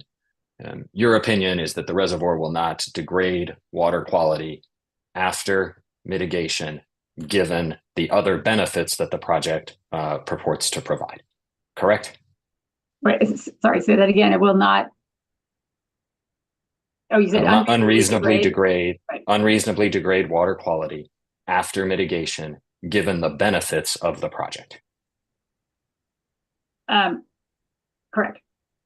And so if the impacts on water quality are bigger than your opinion assumes or than the modeling showed, or the benefits are smaller, that would change the calculus underlying your opinion about whether those are unreasonable, correct? Yes, but based on the evaluation performed, we don't expect those bigger effects.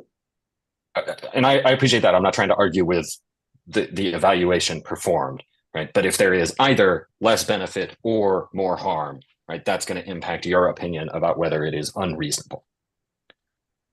Yeah, but I would say in a lot of cases, there is even if there's no benefit, we are not expecting an impact. So it's perhaps, yeah. Okay. So in general, I'm not sure how heavily the benefit needs to play in here.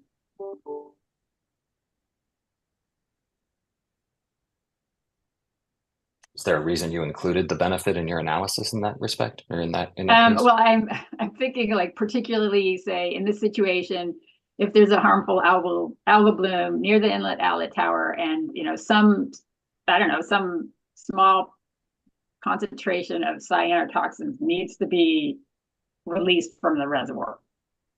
That's a situation where you would say, okay, do we really want the water, or do we want to wait until the concentrations go down? I think that's where benefits would play in. And when you say, do we really want the water, who is we? Oh, okay, not me. But I appreciate it's not you. So who is we?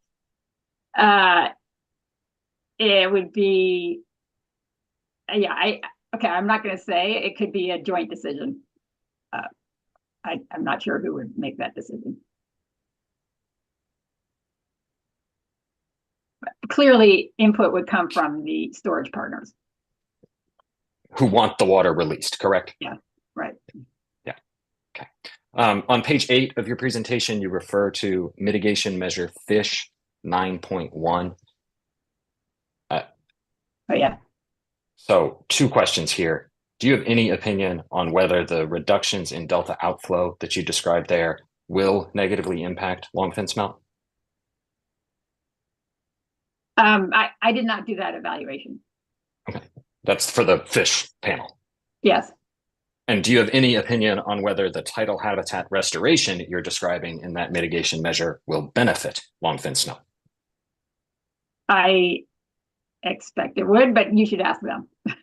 Well, so, I mean, if you have an opinion, I want to know. If you don't have an opinion, just tell me that and we can move on. I think tidal restoration is just in general a good thing for fish. So, okay. Yes. And then on page 26 of your presentation, there's another mitigation measure for FISH 8.1 described. Do you have an opinion on whether that will be effective at mitigating the harm? Oh, yes. Yes, I think you will. well, for a couple reasons. One is that I don't think that the dissolved oxygen and water temperature effects are really a big issue for the, the habitat flow program. And, if for a lot of the habitat flow mitigation, the mitigation is to study it and determine whether there is still a net benefit associated with the habitat flows. And if not, then the habitat flows would be modified in some way to avoid any impact. And ensure a net benefit.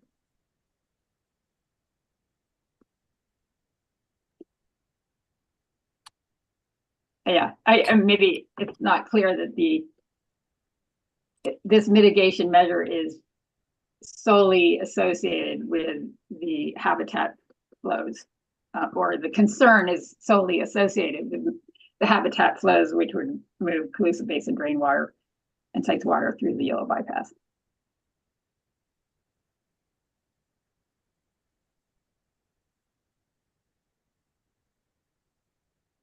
Let me see if I can try this differently. Do you have an opinion about whether the mitigation measure will be effective in preventing harmful dissolved oxygen effects on fish?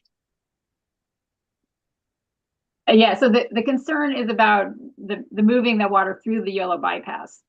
And like the data show that, say, the dissolved oxygen will there may be patches of dissolved oxygen that may move in association with redirecting Colusa Basin drain flows. Yeah, so that can be prevented through the mitigation measure, through monitoring. There may still be locations with low dissolved oxygen, either in Colusa Basin drain or yellow bypass, as there are now. But the goal is to have a net benefit associated with those habitat flows. And there is a little discussion in chapter 6 regarding dissolved oxygen as well. Thank you. So I want to move to your written testimony, which is Cites Exhibit 115, 115. Maybe should that be brought up to the screen? Sure. If you don't have a copy in front of you, definitely. I have a copy in front of me. Okay. I want to look at page 5, paragraph 11. I would like to bring it up, please, Mr. Busher and Ms. Kinsey. That's fine with me.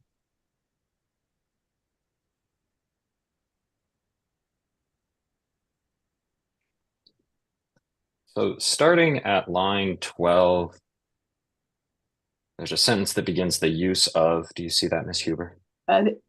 Yes. Oh, can you please explain what you mean by unrelated Shasta Lake operations in that sentence? Well, I think by now you've heard about the exchange, water exchange program between like Cites and Shasta. So that plus other incidental changes in operations will cause changes in, water temperature in the Sacramento River. So if we incorporated those changes, well, I guess there's two things. If we incorporated those changes in this assessment, we wouldn't know if an increase was caused by changes in reservoir operations or changes in the discharges from Cites Reservoir. So let me try it this way. Does that mean that your analysis of temperature impacts does not or assumes no exchanges with Shasta? Yeah, the analysis is focused on the effect of releasing the site's discharges onto the Sacramento River. There'd be little, wiggles up and down in the Sacramento River temperatures associated with changes in operations. But that's not part of the effect, the evaluation of the release temperatures. And as an aside,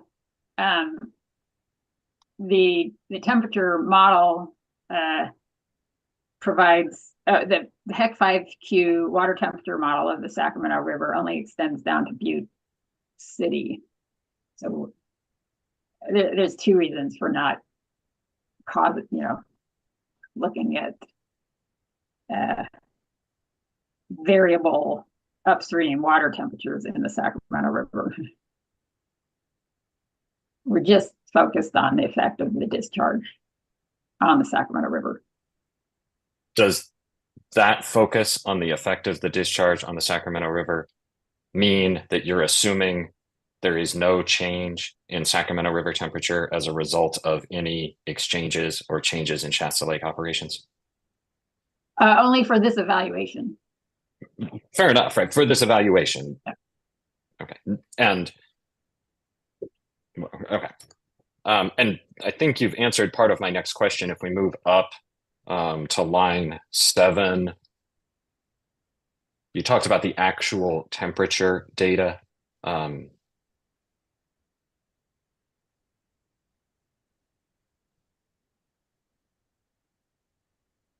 For the I'm sorry. At line 7. So there's yes the sentence that starts at line 7, the Sacramento River flow. Yes. Do you see that? Okay. So where is the discharge location? It's right next to Knight's Landing. Okay. And where is the temperature measurement taken upstream of that discharge location? I'm not remembering off the top of my head, and that might be in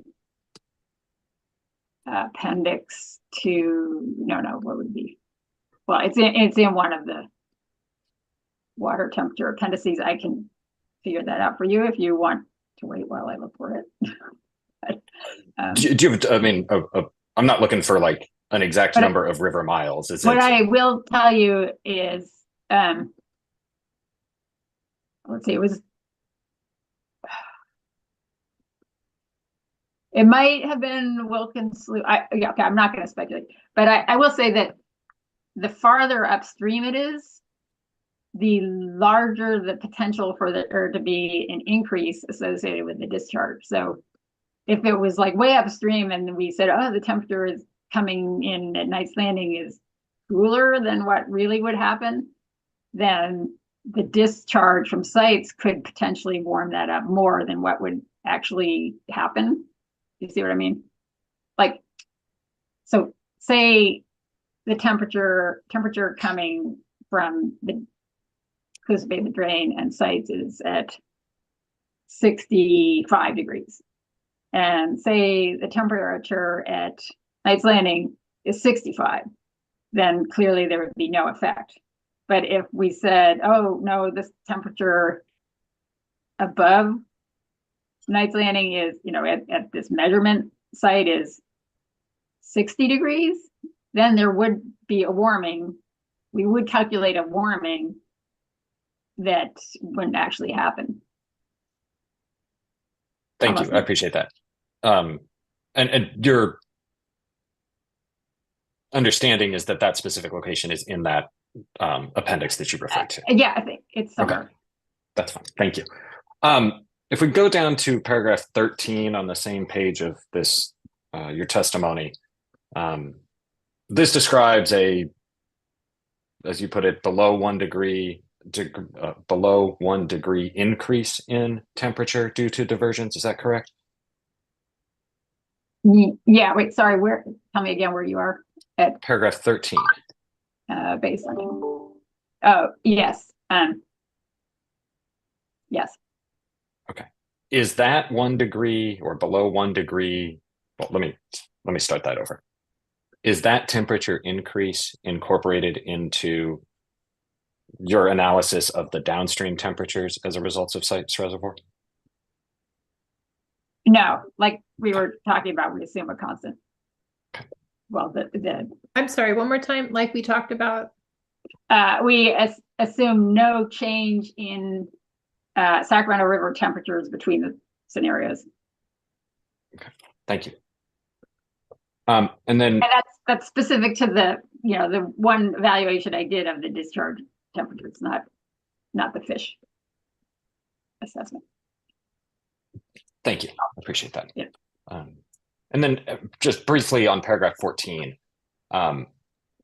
in that next paragraph, which actually goes on to the next page as well. I don't know if we can do 2 pages at once. And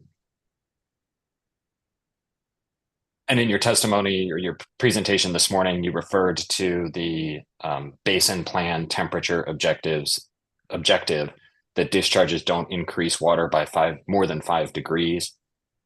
Did you analyze the impact on any other temperature related regulation or requirement from the basin plan?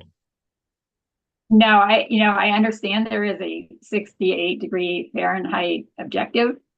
And I'll just say that objective is for fish protection, and the fish effects analysis will be covered by panel 6, and they actually use a wide range of temperature indicators for their evaluation. Did you do any analysis of the impact of meeting or not that 68 degree objective?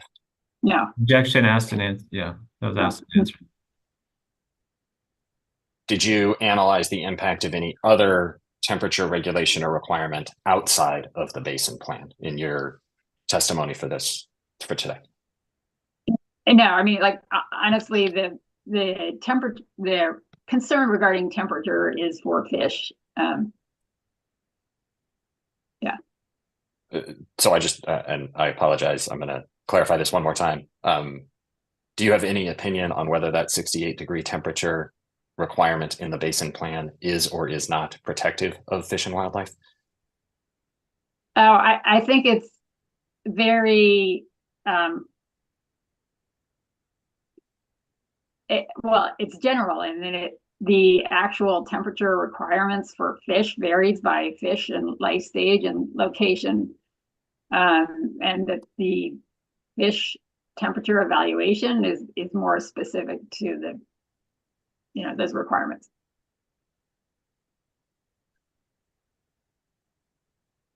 Yeah, so I don't know if 68 is protective for all life stages. Yeah. Okay, thank you. So now I want to turn to the harmful algal bloom section of your testimony. And I'm going to apologize to you in advance and to Ms. Cott in advance. I am not a scientist. I'm going to butcher a lot of these words, but I want to try and see if we can at least understand the terms we're using so that we have a clear record here. So when you refer to, well, actually, and Ms. Mullen, if we could go to page 27 of this exhibit, at the very bottom, the last paragraph in the footnote. Perfect. Okay. So in paragraph 73 there, you refer to cyanobacteria and cyanotoxins. Is it correct that cyanobacteria is what we call the algae in the harmful algal bloom? Yeah, blue-green algae. Yeah. Okay. And that is a living organism, correct? Yes.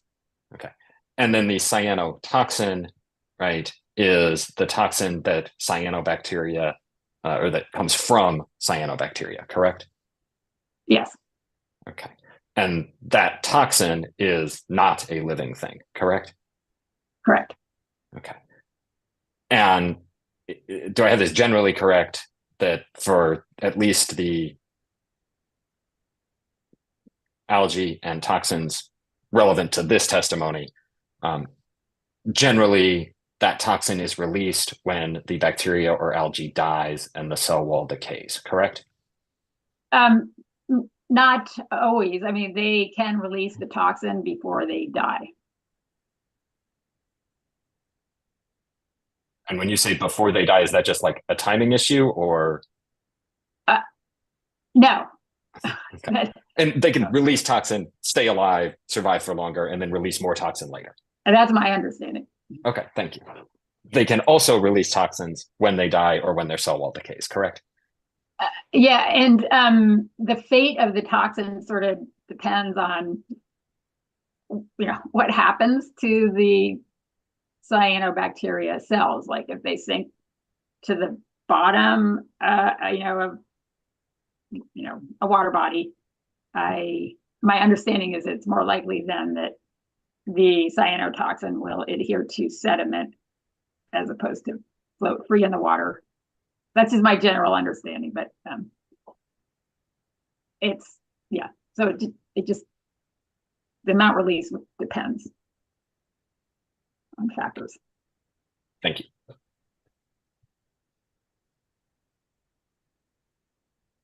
So I'm going to try to just use algae to refer to the cyanobacteria and other things, and toxin to refer to the cyanotoxin. Is that fair and understood for purposes of the rest of my questions here? Oh, that's okay. All right, thank you.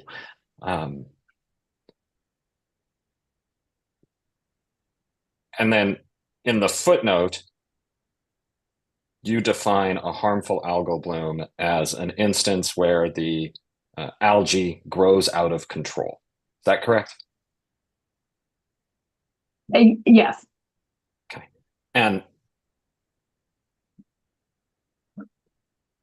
just when there are a lot of enough to cause a problem. Yeah. But a harmful algal bloom can exist without the release of toxins, correct? Yes. Okay.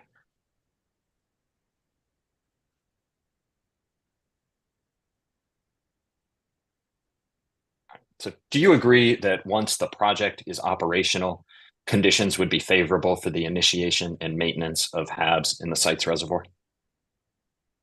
I don't know that I would say favorable. It's certainly possible. We go to page 28, paragraph 75. Can you please read the last sentence of paragraph 75? Okay. These conditions would be favorable. That's specifically referring to the water temperatures. So yes, surface water temperatures in site's reservoir could be, in summer months, could be favorable for harmful algal blooms. And I'm going to move to strike as non-responsive, but Ms. Huber, do you agree that conditions in the reservoir would be favorable for the initiation and maintenance of HABs? I agree temperature conditions would be favorable during warm periods of the year.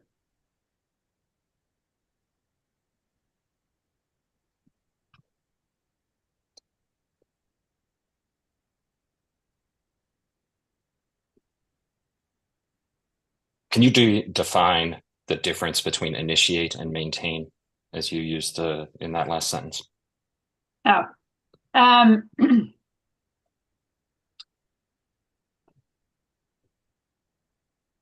so initiation means that the harmful algal bloom begins, and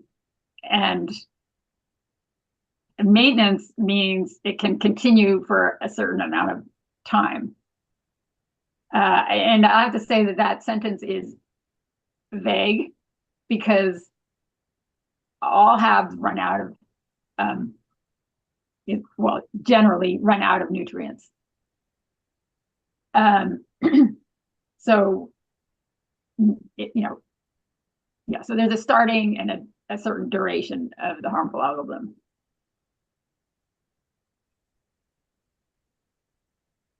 Do you agree that once the project is operational, it is more likely than not that cyanobacteria will be present in the reservoir? In probably in some locations. I'm sorry, in several locations? Yeah, or some like Some. I don't think it's going to take over the whole reservoir.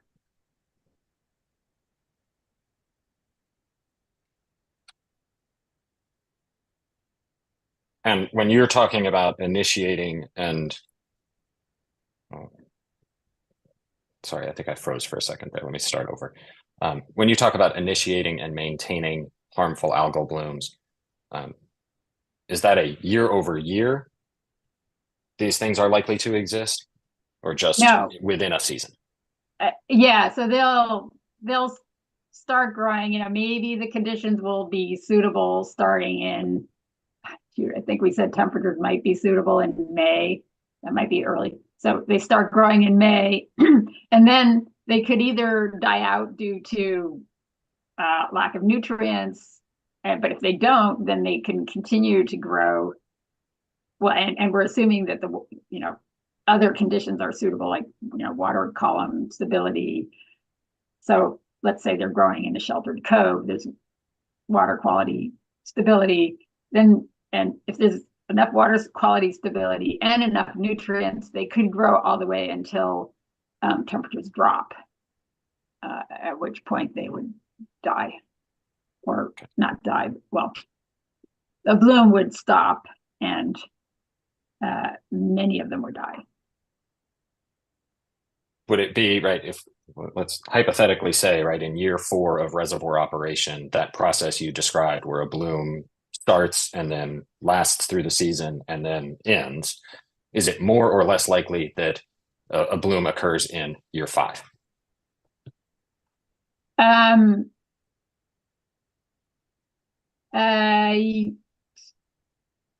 Perhaps because and the only reason for that is that there could be like more cyanobacteria cells that have gone dormant and are in the sediment and are waiting for a suitable condition.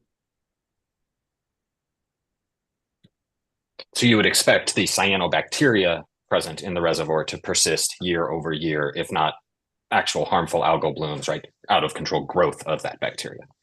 Objection, misstates testimony. I'm going to overrule it. We can change I think, would you expect in the beginning of the question, but Ms. Huber, are you able to answer that question? I expect that if there are cyanobacteria, dormant in the sediment, and I don't know how long they can live in the sediment, but when conditions become suitable, like, warm enough, stable water column, good nutrients, then they could reemerge. And that could happen year after year. I want to focus for a minute on just within the reservoir. Do you agree that cyanobacteria or algae, once present, will move throughout the reservoir? Not necessarily. Why not? Because it's a large reservoir, and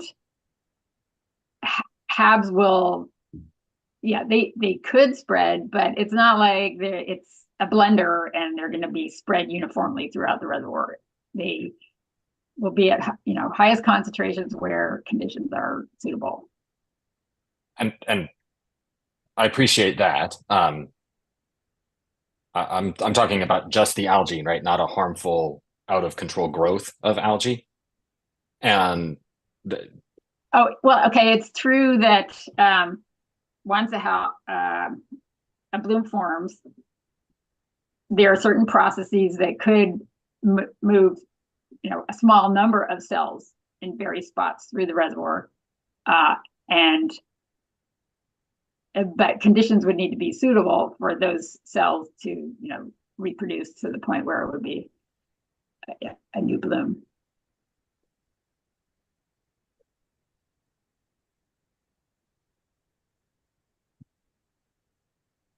let me try it this way. How likely is it, in your opinion, that if cyanobacteria is present in the reservoir, it stays basically in one location? That I can't, I mean, it's hard to sort of quantify. Like some bits might move. Harmful algal blooms tend to form in like one suitable spot, but you know, they can be blown around. But whether those cyanobacteria that move are ultimately able to succeed somewhere else is, you know, unclear. I don't know if I answered your question. I think it can't be quantified.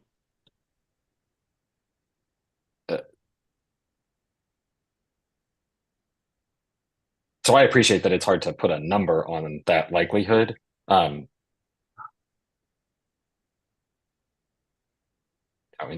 In general, stuff gets into the water, it moves around, it disperses, and I'm trying to understand what, you know, if you have an opinion as to whether dispersal of cyanobacteria is, you know, likely or not likely to occur if it's present in one place in the reservoir. Okay, I'll say that it's likely to disperse in some, you know, some fraction may disperse, but it's not clear that it would be successful in other locations. And when you say successful, what do you mean? Start, you know, reproducing and taking over an area. And is taking over an area an out of control growth that would be a HAB, or just like living and reproducing in a spot? Well, it depends on the concentration, really.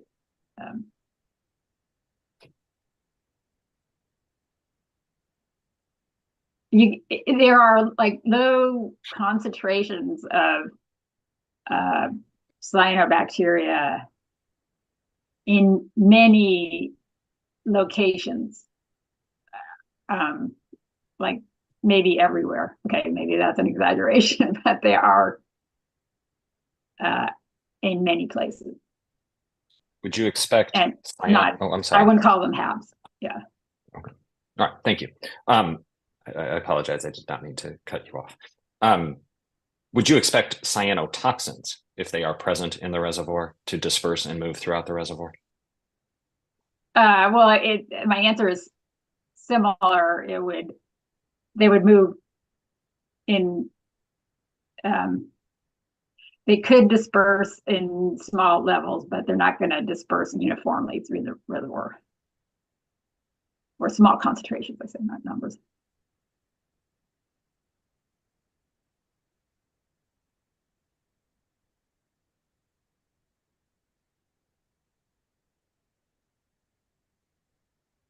Okay. Do you agree that if HABs are present in sites reservoir, or in the releases from sites reservoir, that they are a potential seed source to the delta? They would be an insignificant seed source to the delta. Meaning they wouldn't make a difference in what goes on. Yeah, but yes, I doubt they would make a difference in what goes on in the delta.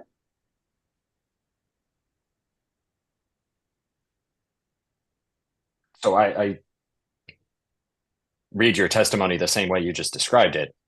My question is a little bit different though, right? Is that a seed source in the delta? Whether it has a significant impact on increasing seed sources is a different issue. So do you agree it is a potential seed source? I agree that small numbers of cyanobacteria may be released from sites reservoir and ultimately end up in the delta. I don't think that would trigger new harmful algal blooms in the delta. You note that potential seed sources for HABs in the Delta as it stands currently include both Lake Orville and Shasta Lake. Is there any reason to think that Sites Reservoir would be different in terms of being a potential seed source to the Delta? Maybe not different from those reservoirs. I think they pale in comparison to what's already in the Delta.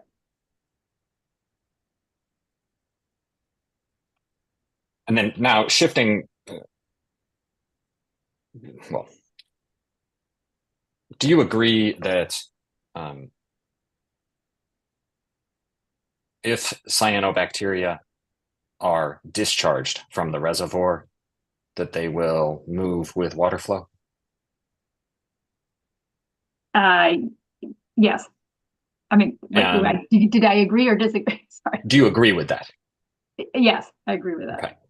And do you agree that the same is true of cyanotoxins that are released from the reservoir? I agree. Well, except there may be some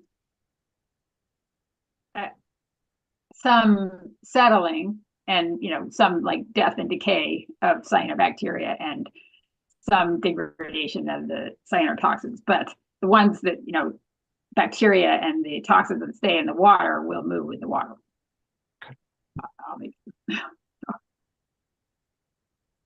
And right, once again, talking about after release from the reservoir or assuming release from the reservoir of those algae and toxins, do you agree that the toxins move well beyond the range occupied by the algae cells that produced them?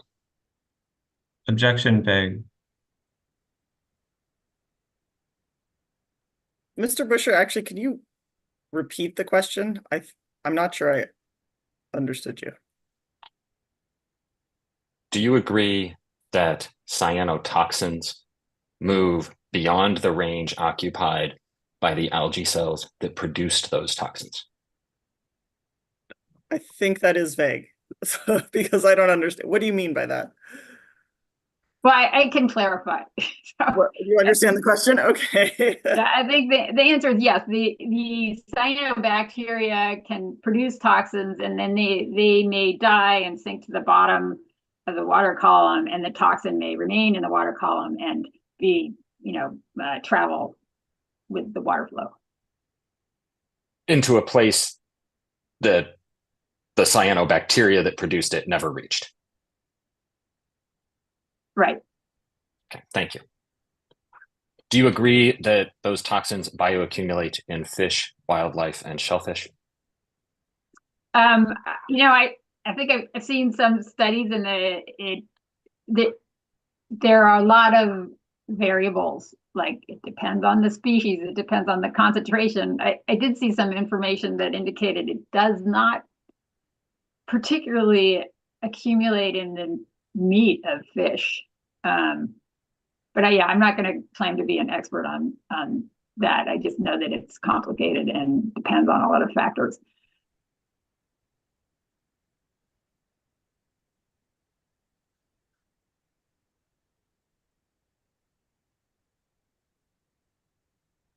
Do you agree that cyanotoxins that are present in irrigation water can accumulate in food crops?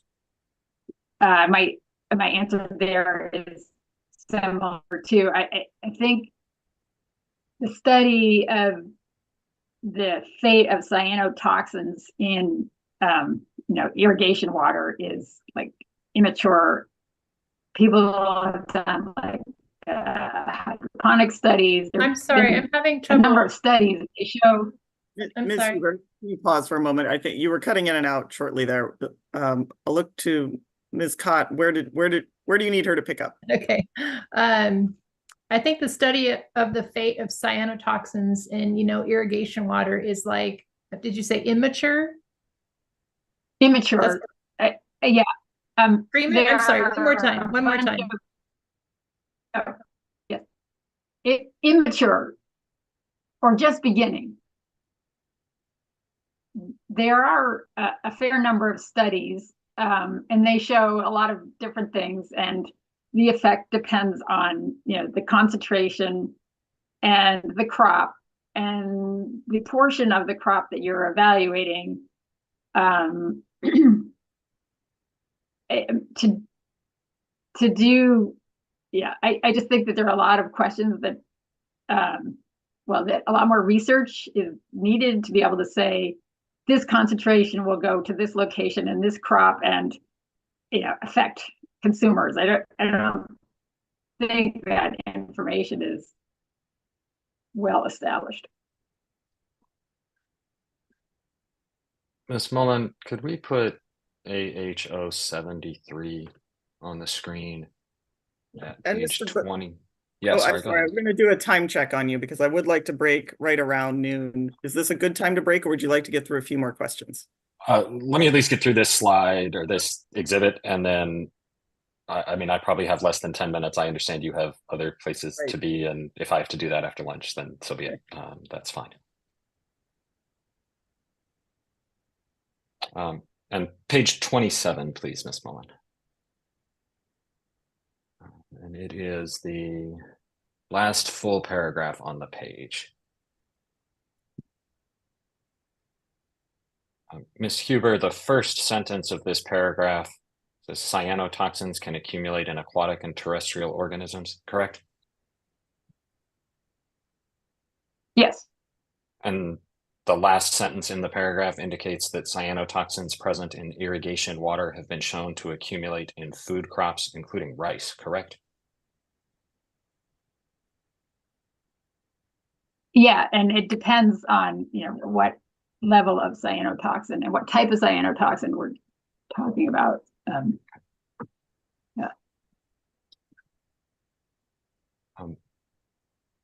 So, Ms. Kinsey, I have two more subjects left. I think it's probably less than 10 minutes. I'm happy to pause here or to continue ahead until you tell me to stop.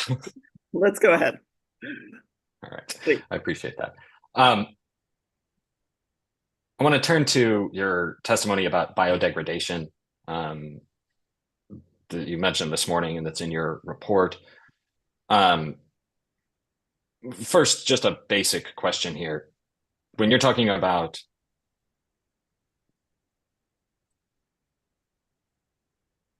biodegradation, you're referring to the toxins, not the algae. Is that correct? Yes. Okay. And then when you're talking about use of algicide, that's for the algae, not the toxins, correct? Correct. Okay. So when does biodegradation of those toxins begin? The biodegradation, so there are three things: biodegradation, photodegradation, and then adherence to sediment can all reduce concentrations. And my understanding is that the rate is highly variable. It can begin right away, but it takes a while.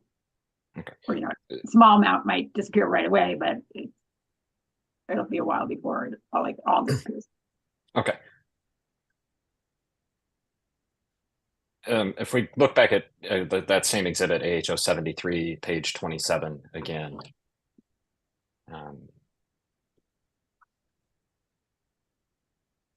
The paragraph above the one we were just looking at.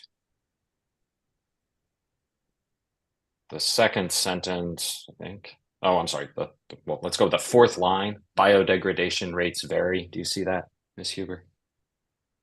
Yes. And this reports that relatively rapid is in the range of 4 to 15 days, correct? Yes.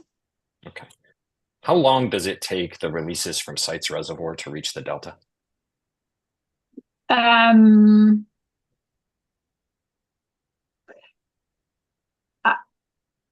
I am not sure, but I will agree that it's less than 15 days. Is it less than 4 days?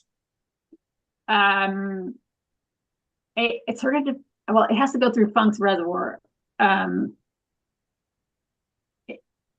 Yeah, I'm not sure, but I think there is some information about travel time through Tamacosa Canal, the Dunnigan Pipeline, Coast Basin Drain, and then the Sacramento River. So I'm not sure. It may be on the order of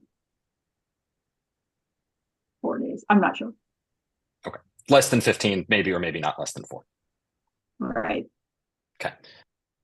And if we go to the, I don't know, couple lines down, there's a study that references 47 and 49% removal at day 14. Do you see that? Yes. Do you expect similar rate of removal, right, at day 14 or 15 for the toxins that are released from sites reservoir? I don't know that because it depends on the cyanotoxin. Microcystins are more common than cylindrospermopsin. I will say that the temperature of 68 to 86 is pretty warm, so that probably is. I'm sorry, the temperature of? Oh, that is provided there, 68 and 86 degrees. It is fairly warm, so yeah, I think that I don't know if that's representative of microcystin. Yeah.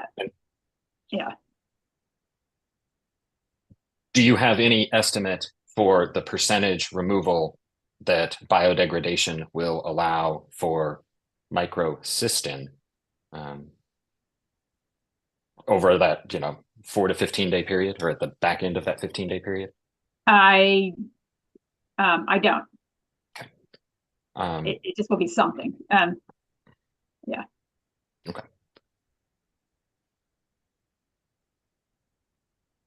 With respect to the algicide,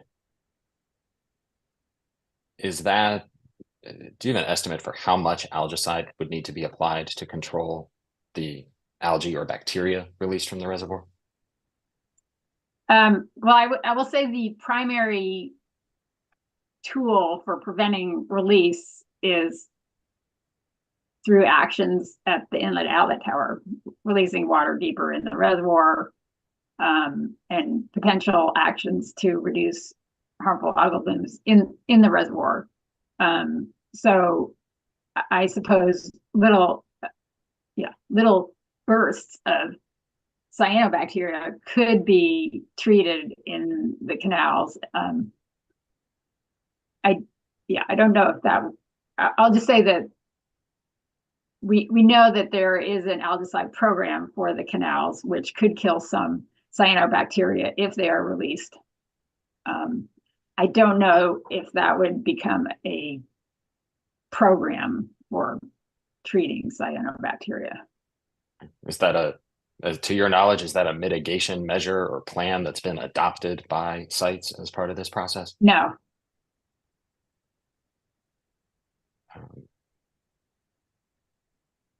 Have you performed an analysis of the consequences of using sufficient algicide to control bacteria in the drain? As to No, what like else I that was may saying, I cause? think it would be, it may be more fruitful to treat the algae in the reservoir under conditions of low reservoir storage. Is there a plan that you're aware of to use algicides in the reservoir as you just described it? Well, there's a description in the reservoir management plan of a suite of actions that could be taken to try to control harmful algal blooms in the reservoir. And, algicide is just one possibility out of a suite of actions. And that's the same reservoir management plan we talked about at the beginning. We don't need to go back to that, correct? Yes. Okay. Does the algicide impact the toxin? It does, in that if it stops the cyanobacteria from growing and reproducing, it prevents further release of the toxins. Fair enough, and I asked a bad question, so let me try that differently. If there is toxin in the Colusa Basin drain due to releases from the reservoir, and algicide is applied in that drain, will that algicide have any impact on that toxin? No. Okay. And when the algicide is used to kill the algae, does it cause the release of those cyanotoxins that we talked about at the beginning? It could, but there's that trade-off there. Like, you want to prevent the cyanobacteria from reproducing. So you might kill, in the short term, you might kill cyanobacteria, which could release some of their cyanotoxins, but then they won't be, those bacteria won't be reproducing anymore. And I think the last question I have about the HABs, you described on page 18 of your slide presentation, other possible measures.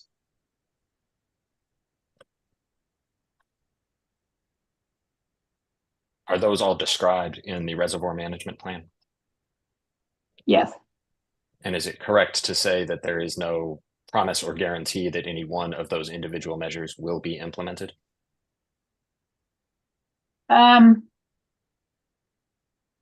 I guess all I could say is that I'm pretty sure the Sites Authority doesn't want to be releasing cyanobacteria and cyanotoxins, and they would be motivated to, select the most productive and cost-effective treatment.